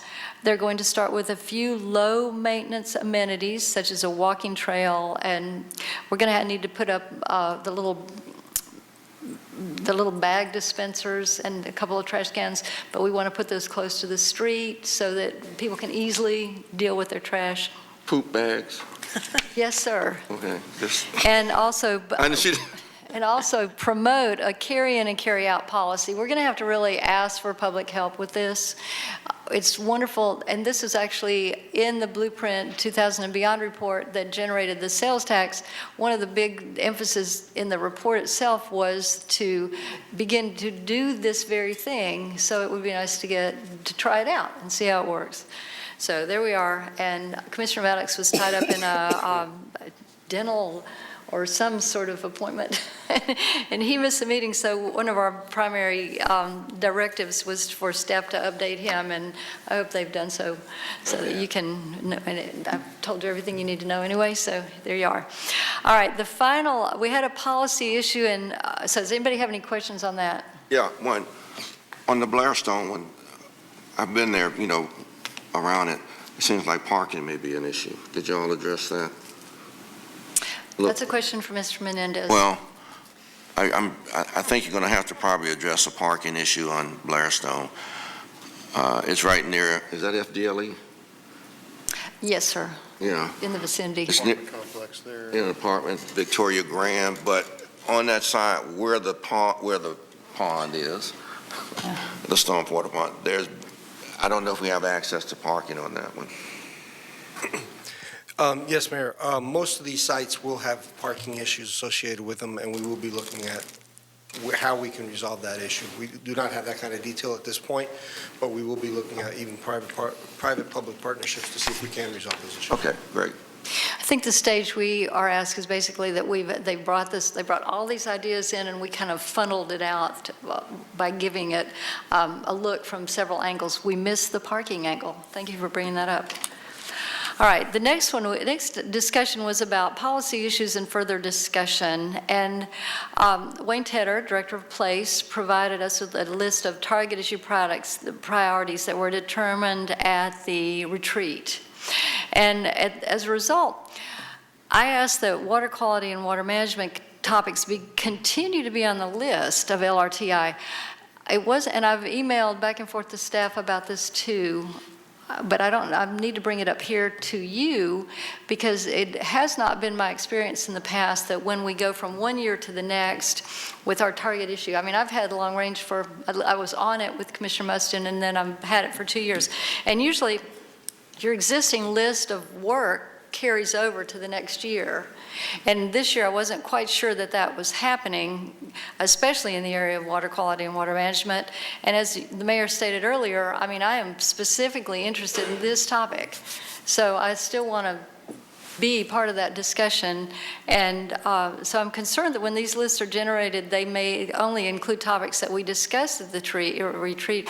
If I need to keep bringing these things back every year, which I probably will do next year anyway after this, but I never expected that items such as this, and another one that has been on my list in the past was sense of place and that kind of thing. Those are planning issues that I'm really interested in and want to continue to have vetted by Long Range Planning Target Issue Committee. And finally, I wanted to bring to your attention at this point that I spoke to Jay Revel. As you know, I'm the city's representative on the Downtown Improvement Authority. And in talks with Jay, you may remember a couple years ago, we had a discussion under the previous executive director about expanding the borders of the Downtown Improvement Authority. And one of the questions was, well, if you expand, they only wanted to expand those to include public land, essentially, meaning no more income. And yet they had a long list of services they were going to provide, and everyone had questions as to how they were going to do that. Well, Jay Revel has a lot of ideas about that. He's going to be coming to you to talk to you about this, but he suggested that I bring up to you the option of bringing it to our Target Issue Committee so that we can at least have a discussion there and maybe make it more focused and assess the feasibility before it lands in front of you for discussion. So if that's all right with you, I'd like to add that option to our, Commissioner Ziffer, is that all right with you? You had a skeptical look on your face, and I wanted to be assured that you were comfortable with this idea. All right, if that's the case, then I think we'll agenda him and let him tell us what he has in mind in more detail. And that's basically primarily what we discussed. Thank you very much. Next, financial viability. Thank you, Mr. Mayor. The Financial Viability of the Government Target Issue Committee held the last meeting on March 12th and then today on April 9th. The committee has already tackled various items. I'll move through them very quickly. The debt policy, the city treasurer clerk presented an updated debt policy to recognize that debt of each credit is evaluated separately. Energy system, consolidated utility system, general government, and airport debt are issued with unique pledges and are rated separately. To provide targets rather than strict requirements, providing some flexibility rather than unmanageable constraints, provided policy guidance but exclude procedural details. For example, the policy provided for programs like the BABs, the Build America bonds, to be allowed under the policy and compliance steps are included in a separate procedure. Any new federal program similar to the BABs would also be covered in a procedure rather than a change each time to the policy. Identifies that interest rate swaps and similar debt-related products may be considered, but that a new policy would have to be established before the city enters into any such agreement. The policy will be brought to the full commission. We dealt with the first quarter end of the year variance report of FY 2014. The first quarter variance report presents the actuals for the major budgeted funds. All funds are within acceptable variances with the exception of Star Metro, who is working to implement strategies to reduce the expenditures. The Office of Budget and Policy will continue to closely monitor and provide a mid-year update with additional actual expenditure and revenue numbers. Also presented was supplemental information in the form of charts that reflect the city's history as it pertains to the total general fund, millage rate, ad valorem tax collections, general fund expenditures, transfers to Star Metro, and utility transfers. A mid-year variance report will be brought to the full City Commission along with supplemental information referenced above. At today's meeting, we dealt with integrated resource planning. The city's electric utility annually conducts analysis to determine whether there are sufficient resources to meet its customers' demands over the next 10 years. This analysis results in a submittal of a 10-year site plan to the Florida Public Service Commission on April 1st of each year. When a resource need is identified by a specific utility, the next step is to conduct an IRP or integrated resource planning process to identify the most cost-effective resource addition to meet the need. The IRP process looks at both supply-side generation and demand-side conservation alternatives to meet the need in the most cost-effective and reliable manner. Currently, there's no new generation required. We also dealt with energy rebates for multifamily new construction. The city is considering an update to the existing qualifying criteria for energy rebates for multifamily new construction projects. Based on past experiences, the current qualifications are having limited impact, encouraging developers of multifamily properties to add natural gas and Energy Star appliances. The new criteria would read, to be eligible for the City of Tallahassee utility rebates, Energy Star qualifying residential units must utilize natural gas for water heating. If natural gas is unavailable and gas main extension to the site is denied by the city's gas utility, units must utilize an ES-qualified electric water heater with energy factor 2.0 or greater, or ES-qualified solar water heating. Commissioner Gillum serves with me in the financial viability. You're welcome to add anything that you like. Thank you, Mr. Mayor. Good, excellent report. I think that takes care of target issue updates. Next. We are on unagenda speakers. Mayor, we have several speakers tonight. I'll ask speakers to come forward and give their name and address for the record, if they will. Remind speakers that they have 3 minutes for their remarks. There will be a light to the left of the speaker there on their podium that will be green and then turn yellow with 30 seconds remaining and red when their time has expired. And ask speakers to follow our commission policy that they speak to items to the good and benefit of the city. And with that, I'll call the first speaker, Harry Brown. Mr. Brown will be followed by Curtis Baines.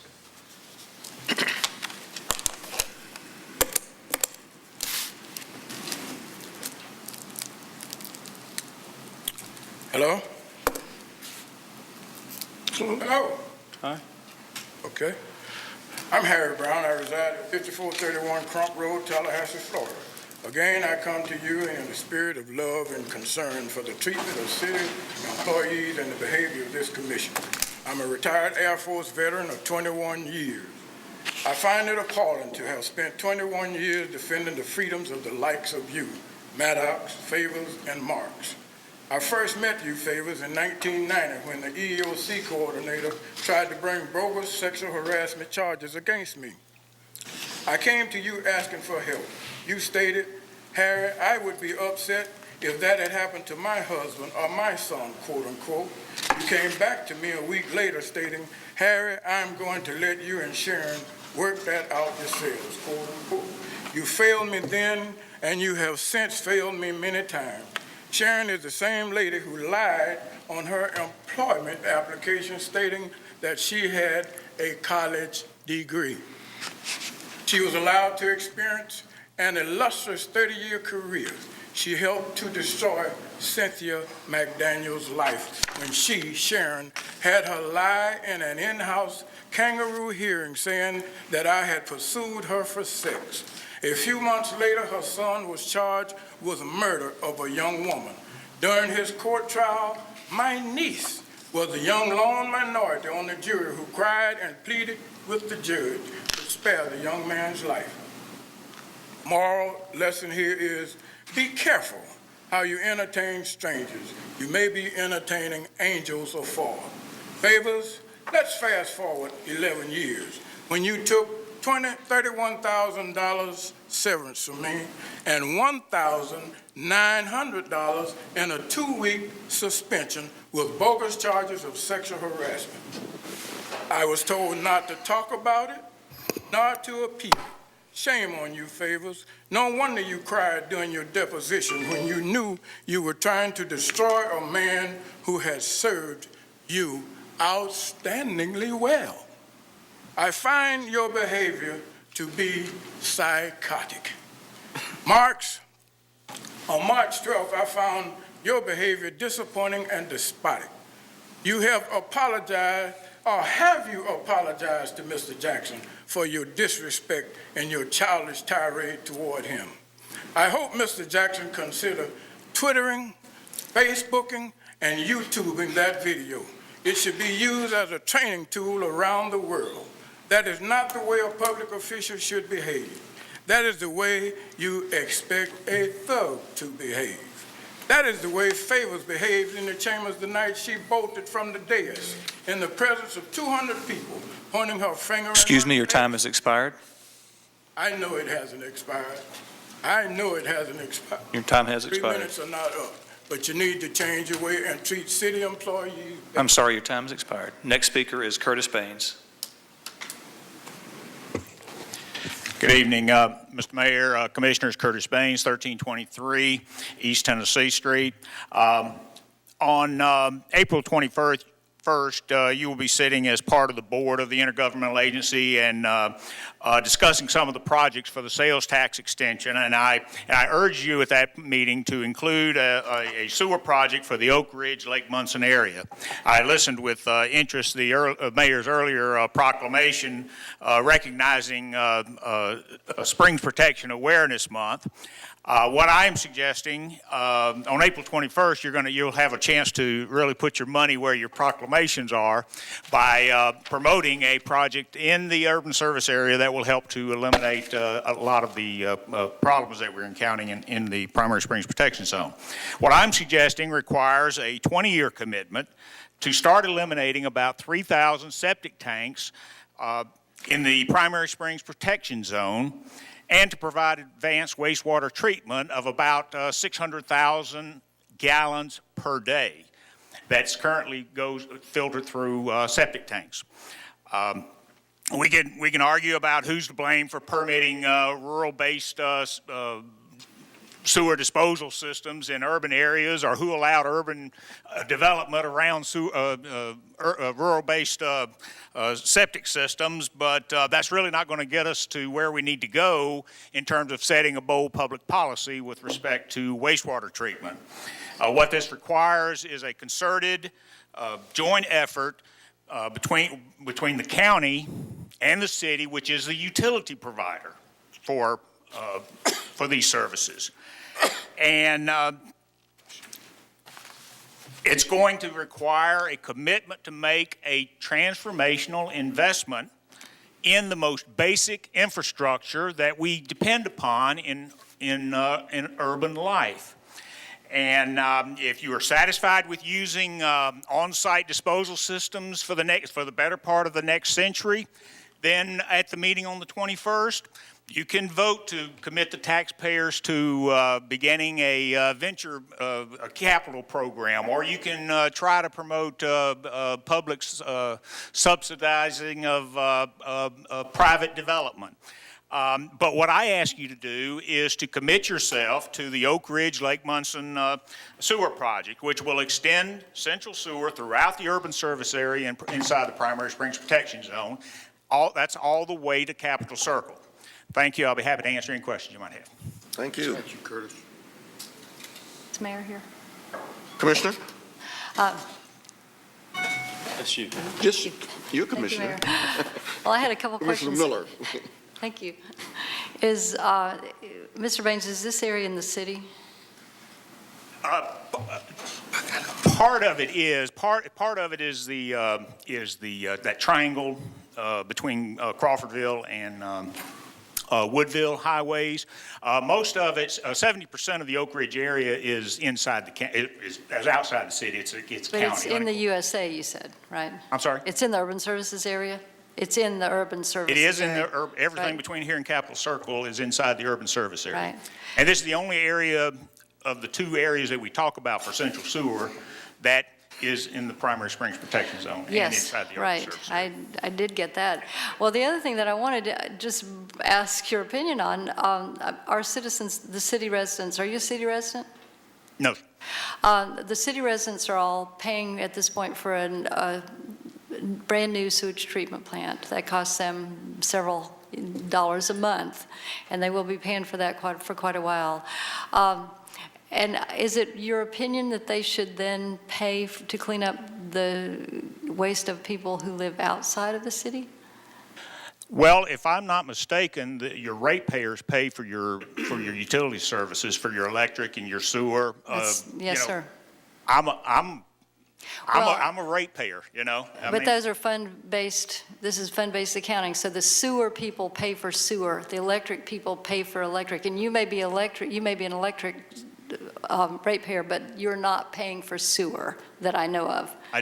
No, I don't have sewer. That's what I'm Okay, trying, that's that's what I'm right. trying to get. You have a septic tank. Yeah, well, I can understand. Well, we'll definitely see what we can do, but the city has a franchise to that area, but it doesn't, I hesitate to put that on the backs of city residents at this point. Mr. Mayor Pro Tem, if I Providing- could add to it. Yes, sir. Commissioners, prior to, I guess, everybody on this board serving, we offered for that area to go on central sewer if they would annex, and they overwhelmingly turned down the annexation request.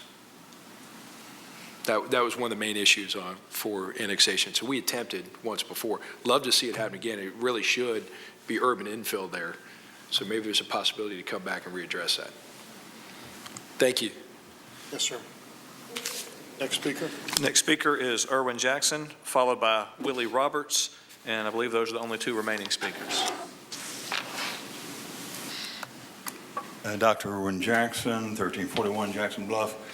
Commissioners, the kill switch must be removed and Policy 108 rewritten to guarantee citizens free speech. On March 12, 2014, this commission implemented Policy 108 that limited a citizen's right to free speech. When I attempted to share legal documents that would have shown that Scott Maddox had clearly lied to the public about Mr. Harry Brown, my voice was silenced by the kill switch. I want to thank Attorney Richard Benham, a member of the Tallahassee chapter of the ACLU, for his assistance in explaining to the city attorney, Lou Shelley, that the First Amendment of the United States Constitution is valid even in Tallahassee City Commission meetings. It is important that the residents of our community understand that this commission felt empowered to silence those who dared stand up and speak out against them. Attorney Benham made the city attorney and this commission an offer they just simply could not refuse. Allow Dr. Jackson to speak uninterrupted for his 3 minutes on Wednesday or face legal action on Thursday. I'm pleased to report that the commission decided to not take on the First Amendment and allowed me to speak on a topic of my choice. I also want to thank Attorney Robert Rivas, who schooled the city attorney and this commission in a newspaper article entitled "City Should Get to Know Public Forum Doctrine." And most important, I want to thank each citizen who spoke out against the use of a kill switch here in Tallahassee. After being confronted with these facts, John Mark stated he didn't use a kill switch, but blamed the city treasurer. Nice leadership, John, wherever you are. I do believe this commission should apologize to the entire community for voting on a measure that limits their free speech. I would also ask that the city agree to pay for legal services provided by Richard Benham in protecting the residents of Tallahassee from their own city government. A recent survey by WCTV determined that 83% of the residents of Tallahassee believe that a kill switch should not be used to control public comment. Commissioners Gillum, Miller, Ziffer, it is time for you to vote to remove the limitation on free speech that was added in Policy 108 and to direct the city treasurer to remove the threatening language that was added when he invites citizens to come speak before you. This kill switch has no business in our city chamber, and it must go. Thank you very much. Next speaker. Next speaker is Willie Roberts. That's our last speaker for the evening.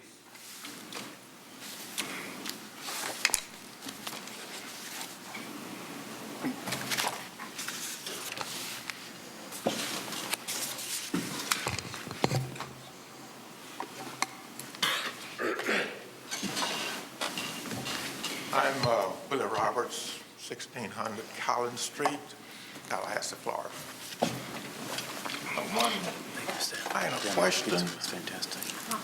Is the kill switch against personal attack still in effect? We are looking at what we should do in terms of a policy relating to that. I was wondering about it. What I have to say will not take much time. May I use your projector? Sure, we have to get somebody down to help you. Is Michelle here? She is.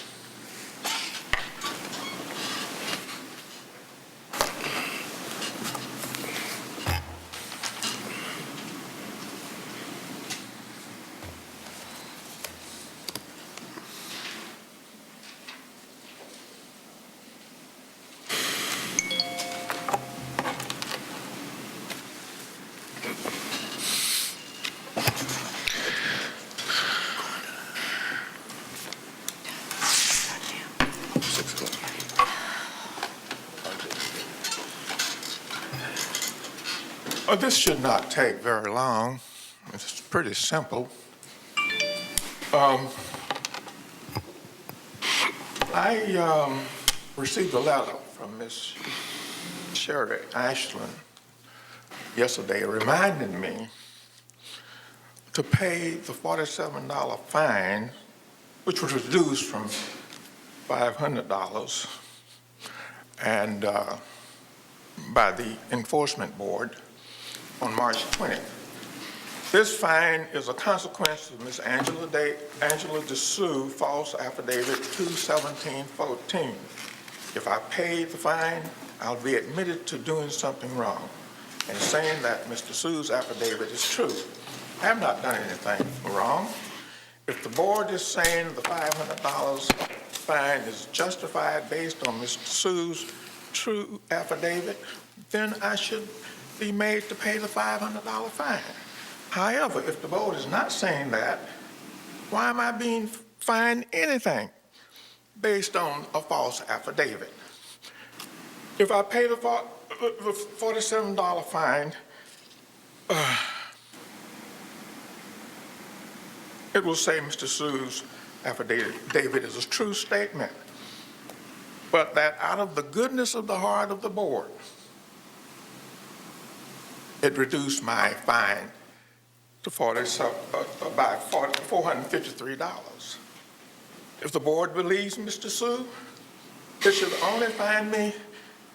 not only fine me $47, but also the $453. You can't have it both ways.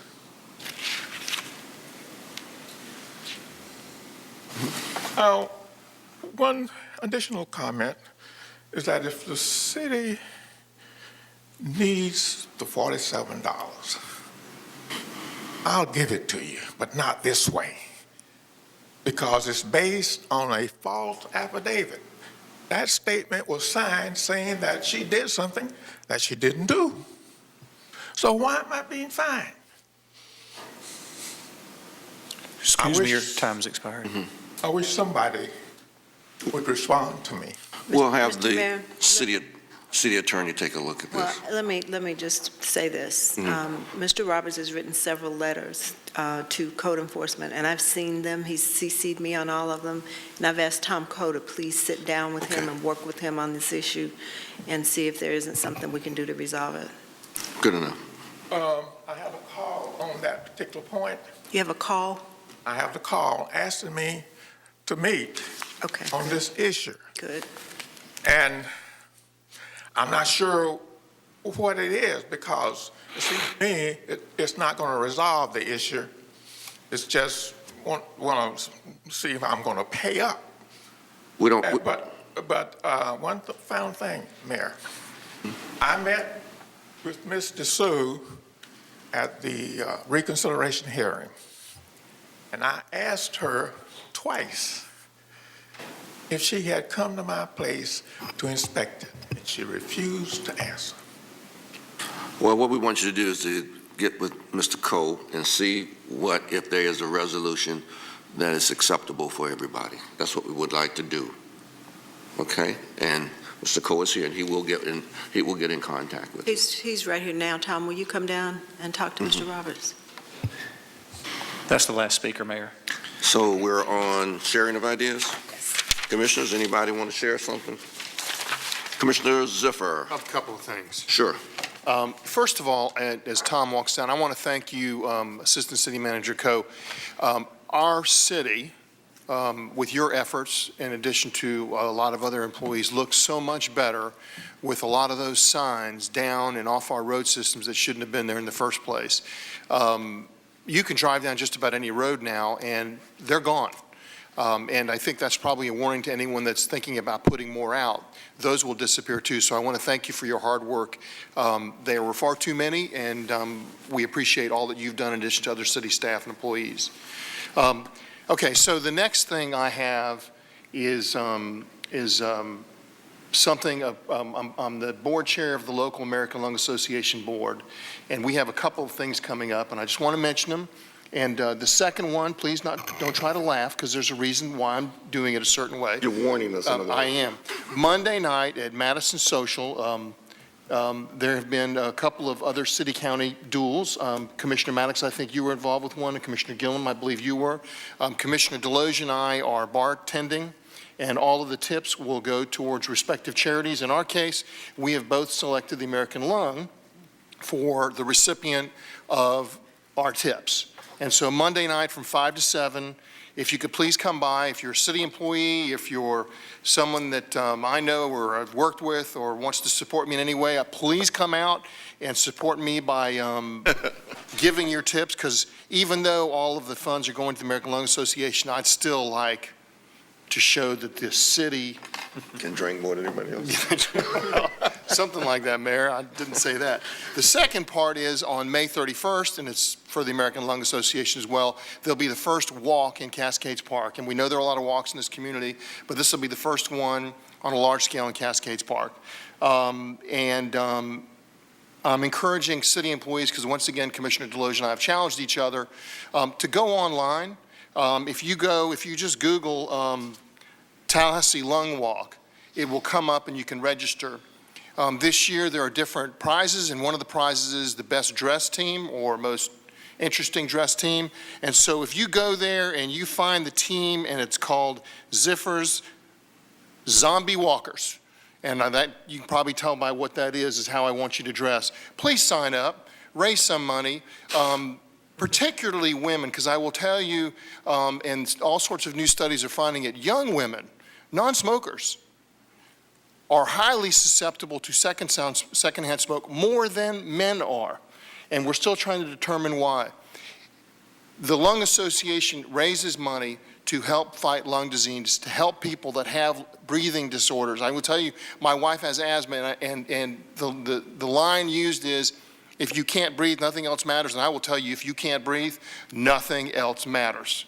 And so please try to support, if you're a city employee, or once again, if you're a friend of mine, go online to Tallahassee Lung Walk, Google search it, please sign up, and if not, show up Monday and support me with tips. Thank you. What time is that?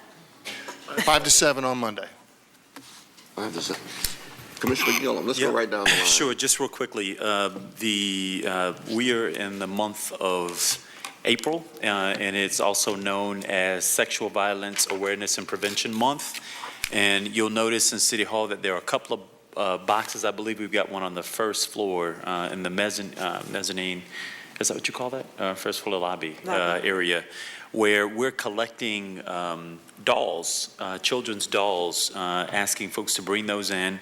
We'll collect them throughout the entire month. There are a number of restaurants, local restaurants, that are also participating in this effort this year.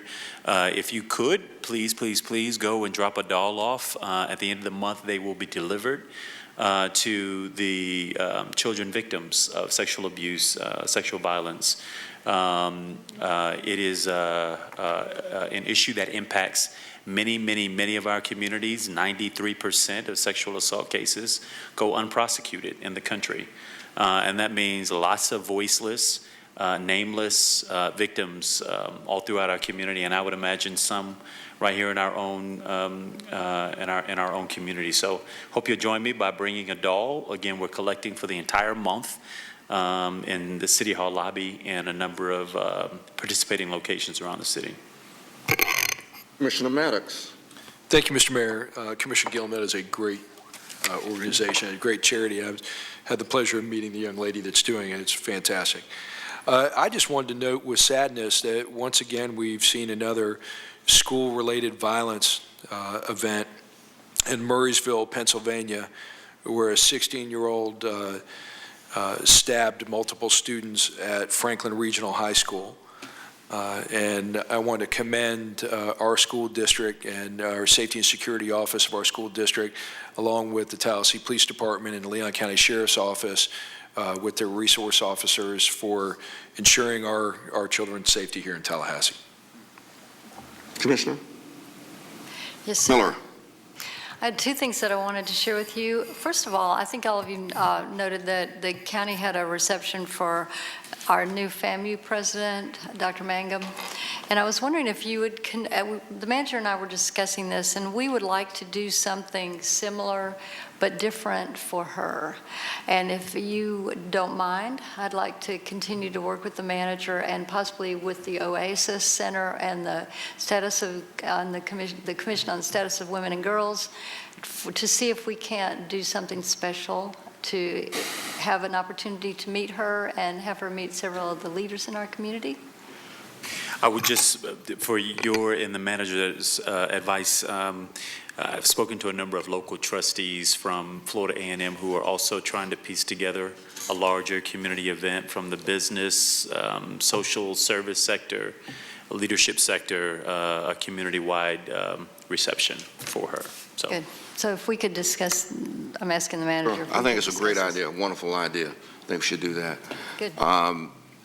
That's a fairly decent segue into something that I want to bring up and determine whether or not we should do something.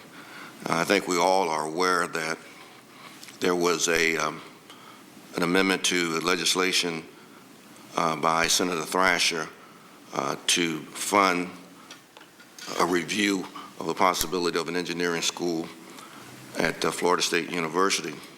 Now, I bring this up only because those two universities, as we've indicated earlier, are very, very important to this community.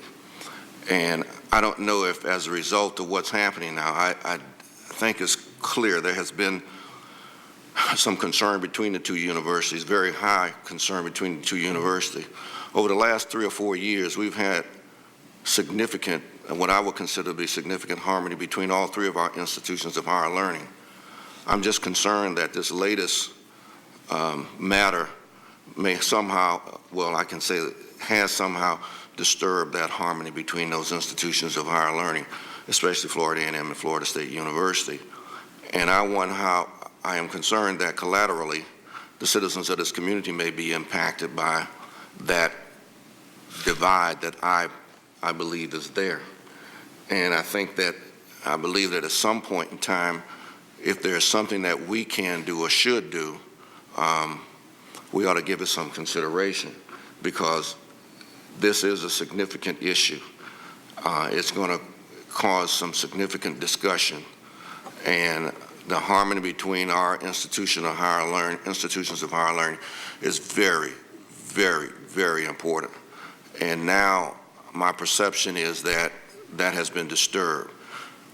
We always have town and gown issues, and we've always may have had some gown and gown issues, but this one seems to may be very serious. And I just want us to begin thinking about the collateral damage that it may have on our citizens and on this community.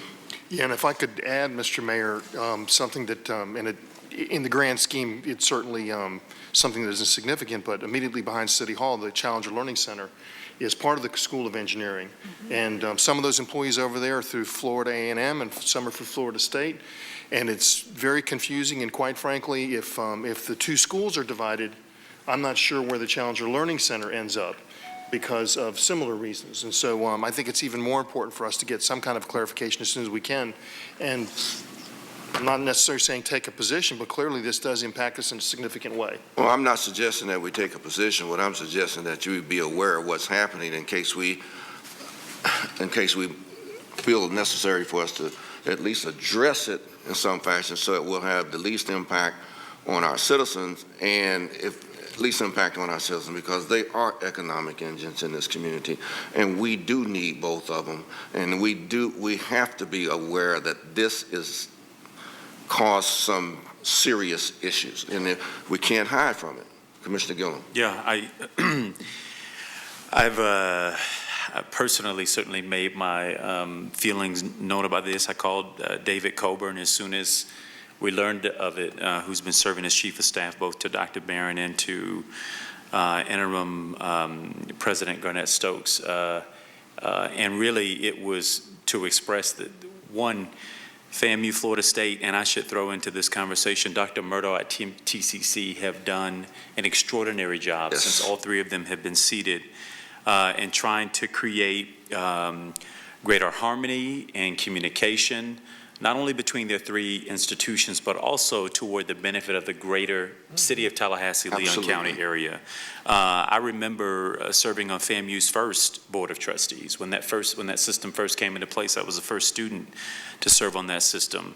And there, anytime Florida State's name was mentioned, I mean, the X's would go up. I mean, the anxiety and the distrust between the two because of a pattern of disingenuine behavior back and forth had really led to a cooling, freezing, if you will, I guess, of the relationship. And in the past year, in the past couple of years, we've seen, just a tremendous improvement on that. The first action that the three of them took, not facilitated by any government or any one of us, were to sit down and create a brochure.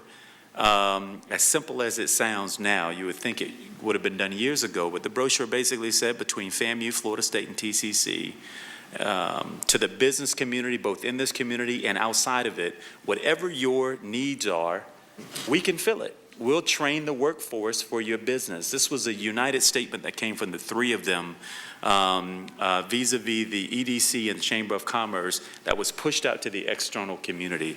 And that was simple as done, but extremely powerful. And this amendment that came in the late of night last week by Senator Thrasher caught Florida A&M completely flat-footed. More specifically, it caught the president, who had not been on ground as the president more than 48 hours, completely by surprise. There were then comments made by Senator Thrasher on the Senate floor that would then later negate it. A scenario he described involving President Robinson that was later negated by President Robinson. A statesman of the Florida Senate and the former interim president of Florida A&M University should not be at odds about facts that are so significant. And they have huge implications, as you've mentioned, for our community, Mr. Mayor. I talked to Jim Murdaugh on that same day to express to him, as the chair of the EDC, that there would be, I think, in my opinion, business implications, and he shared those. I think if you spoke to him, he would share very candidly his opinion on the matter.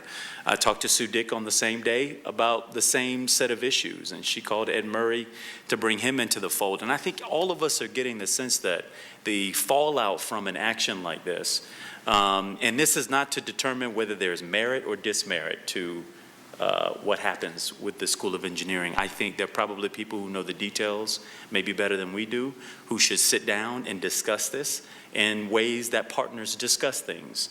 But there's tremendous mistrust that is burgeoning. Every day there's another meeting or press conference or something or another that we're invited to participate in on this matter. And I'm afraid that if this thing doesn't come to a conclusion sooner than later, and in my opinion, an amicable one that says, hands off Florida legislature, let these two schools get together. They have a joint council that meets on a regular basis, of which this issue was never brought up.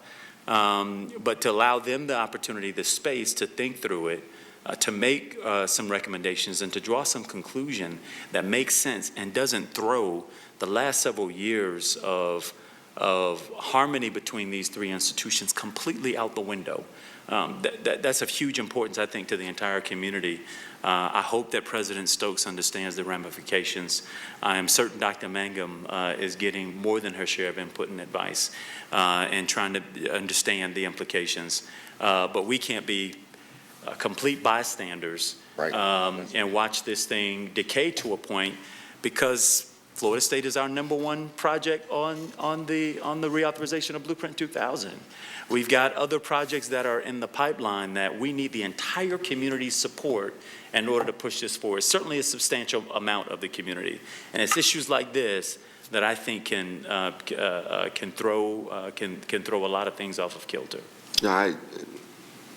Commissioner Maddox, I did this because I thought we should have a dialogue. Go ahead. Thank you, Mr. Mayor. Commissioner Gillum, I represent myself with many of your remarks, and I believe, as you do, probably on this issue, or closer how you do. I just have to say it's stunning, our priorities on this commission. Your chief of staff, Mr. Mayor, came and told me that we've already directed our lobbyists to work on this issue. So let me get this straight. I mean, I'm all for harmony, I understand this, but we have a point of contention between two major institutions in our community. And we are rushing to assert ourselves in that debate. It's not. We have, let me finish, Mr. Mayor. Mhm. We have asserted ourselves, without a vote, we have done so.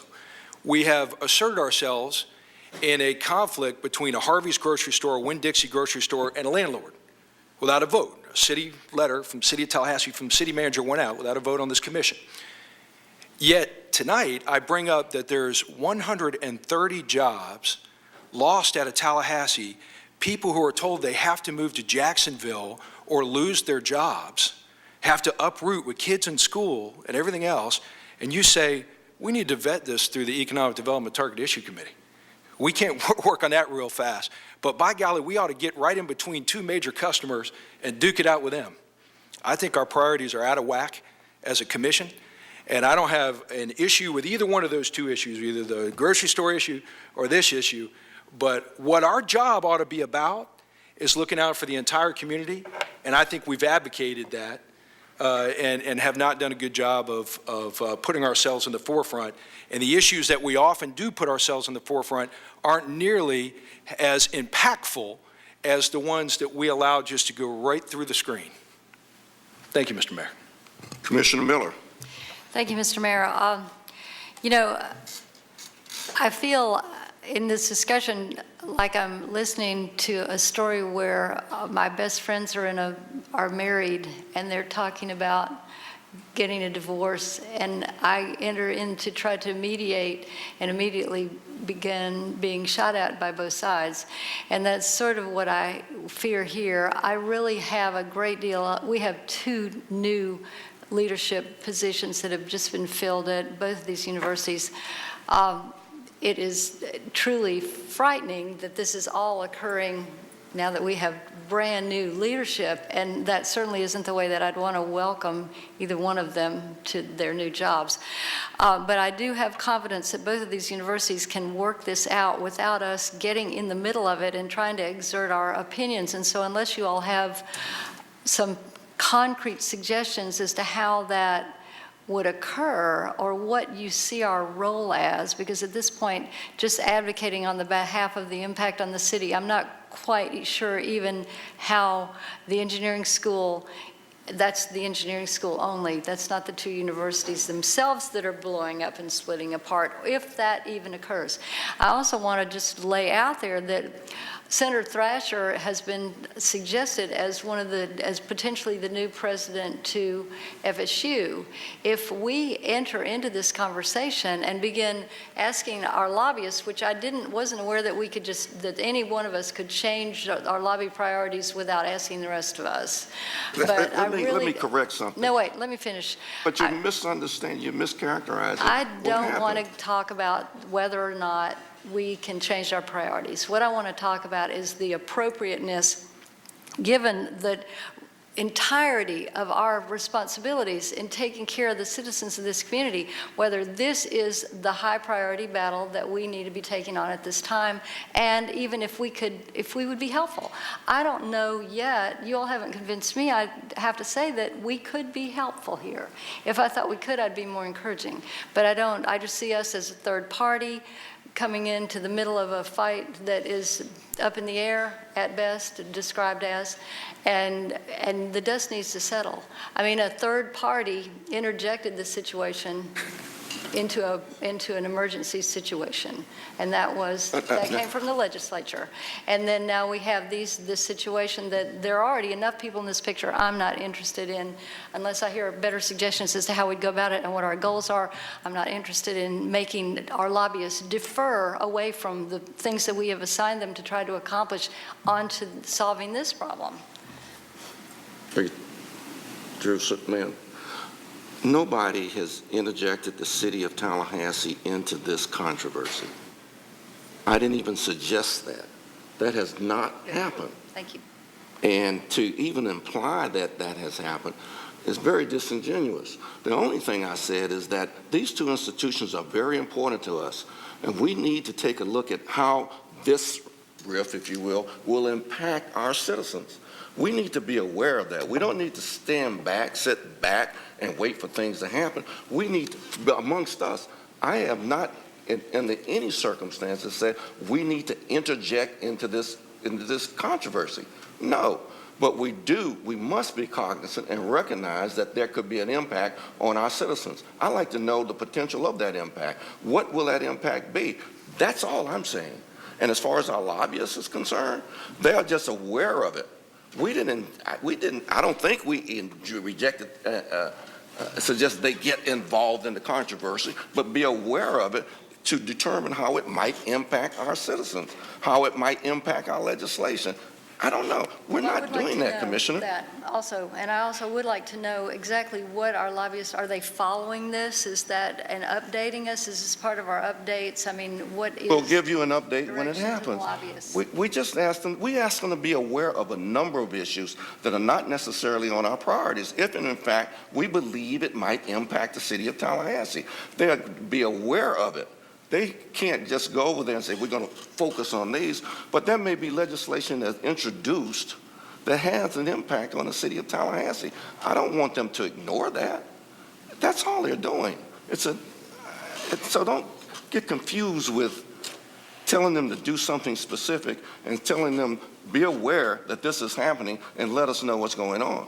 Well, since I haven't been involved in any of those discussions, the only information I have about that as in regards to our lobbyists is what we've heard here tonight, and I'm just going on that. Well, it's only happened a couple of days ago, Commissioner. I certainly didn't mean to associate you with my comments. My comments were mine and mine alone, and I've not in any way projected the opinion of this government in this whatsoever. At the same time, as a elected official in this community, I certainly didn't get elected to sacrifice my voice on things that are important. I understood that. So, I understood your position. from that standpoint, I just want to be clear. I'm not representing anybody's interests, but the opinion that I hold and my belief that it will have impact Well, that's fine. on the larger community.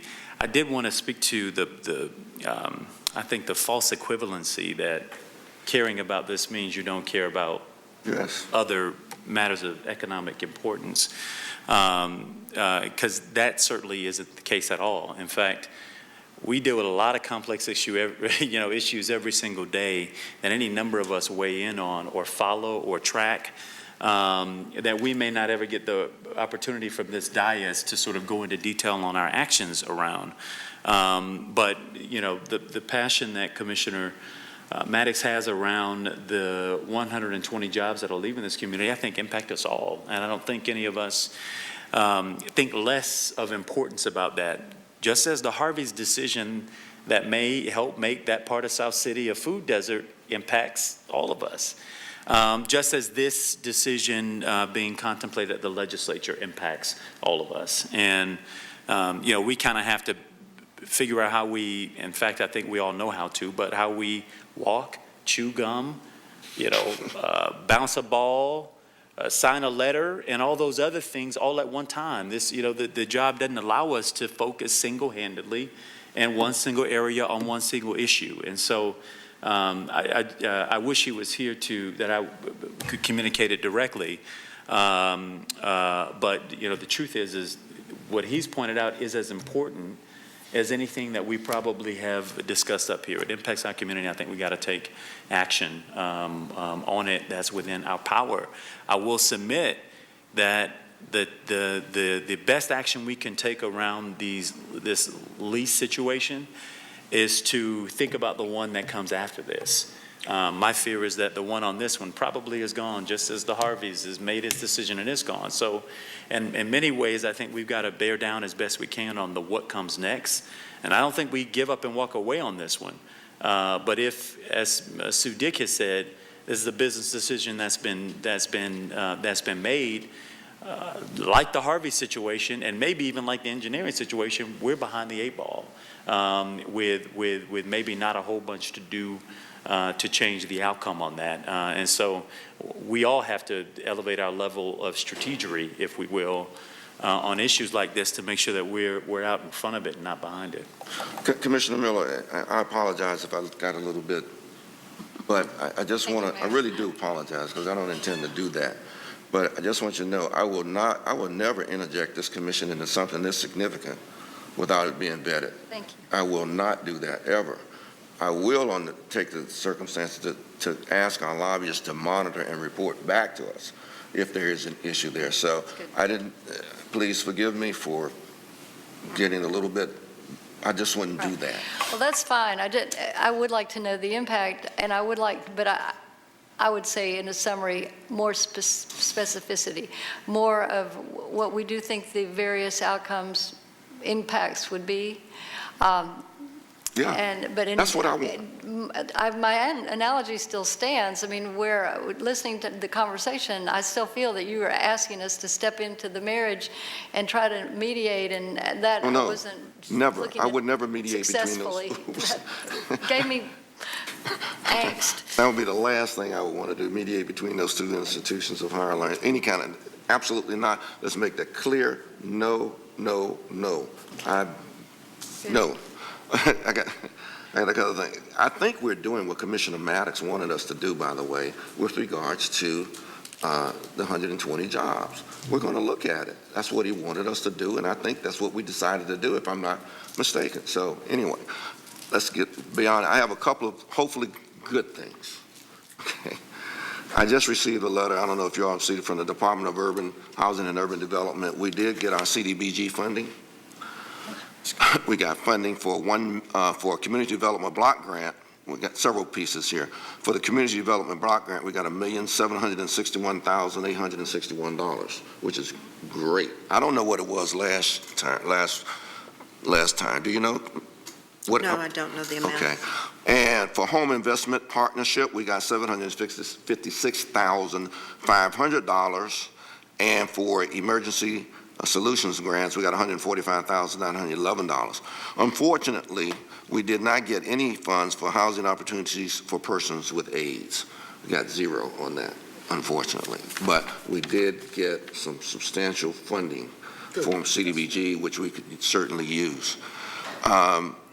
The other thing is that this past weekend, I visited our veterans, which all of you know is something very near and dear to me and what they stand for. And they had a stand down this weekend out at the fairgrounds. And they really need a lot of help. And I want to see if there's a way we can help them, especially those veterans that are homeless and disabled, and especially those veterans that are homeless and disabled. We need to do something. We should do something because there are some of them out there. The good news is we have a number of veterans in this community, none of which are disabled or homeless, but we do have some. On a positive note, Colonel Washington Sanchez, who I've been working with on these veteran issues, indicates to me we have an opportunity to actually end homelessness with our veterans by 2015 because of doing a point-in-time count. Based on a point-in-time count, he believes that we can address entirely homelessness in this community, which I'm very proud of. We got to realize, too, as far as our veterans are concerned, Florida State University is the most veteran-friendly university in the nation.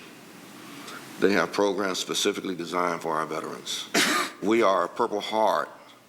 We're one of the few Purple Heart cities, which means that we recognize those soldiers and those military individuals who were wounded in action. And there are not very many capital cities. And we're either first or the second to do it, depending on who you talk to doing that. So I'm going to think of some things that can help our veterans, and I will come back to you. I've got some ideas. And when I vet them a little bit more, Commissioner, I will be sure to bring them back to you, okay? I promise you that. Today, Commissioner Maddox and I attended the Doris Schlossberg Foundation event at the steps of the Capitol, which engaged a number of our teenagers in encouraging them to drive safely, drive without being intoxicated, without texting, without taking drugs. Our Representative Schlossberg's daughter was killed in a tragic accident, and he found this foundation, and it really is something that we all should be aware of. And also, the Special Olympics got a good start here last week.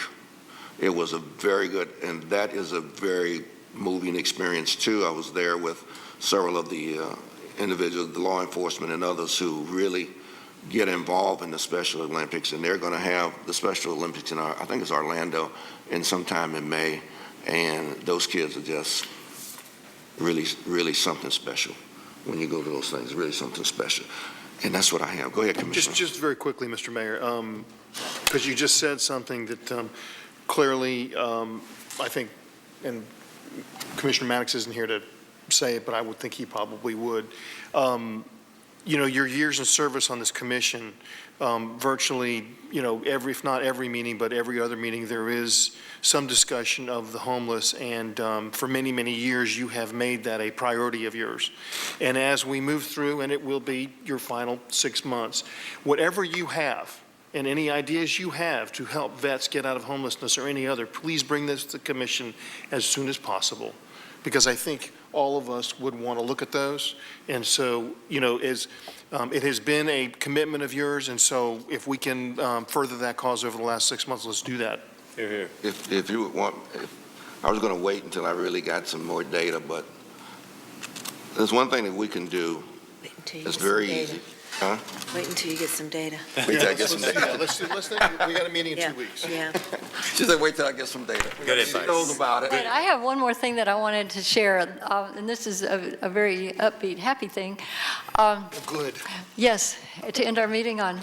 All of you are aware of the KCCI and all the initiatives that those various groups over the years have brought to our city, our sense of place initiatives, both on Midtown and on South Adams, and the Discovery Garden and the Cultivate Cascades ideas.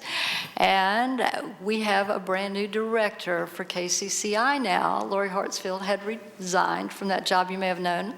The new director for the KCCI will be Miss Betsy Couch. Oh, really? Do you know her? I do. And I'm very proud to announce that. That was announced this week, and I think that she'll do an excellent job, and it's a real good fit. So we can all look forward to good Do you things. say so yourself? Mm-hmm. Yes. I think anything else we need to share, there appears not to be. We're adjourned. Yeah.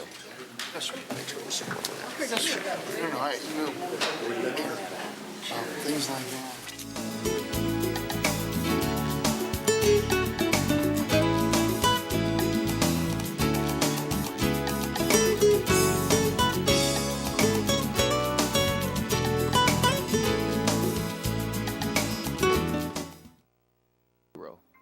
Application deadline, apply on or before March 28, 2014. Minimum training and experience, possession of a high school diploma or an equivalent recognized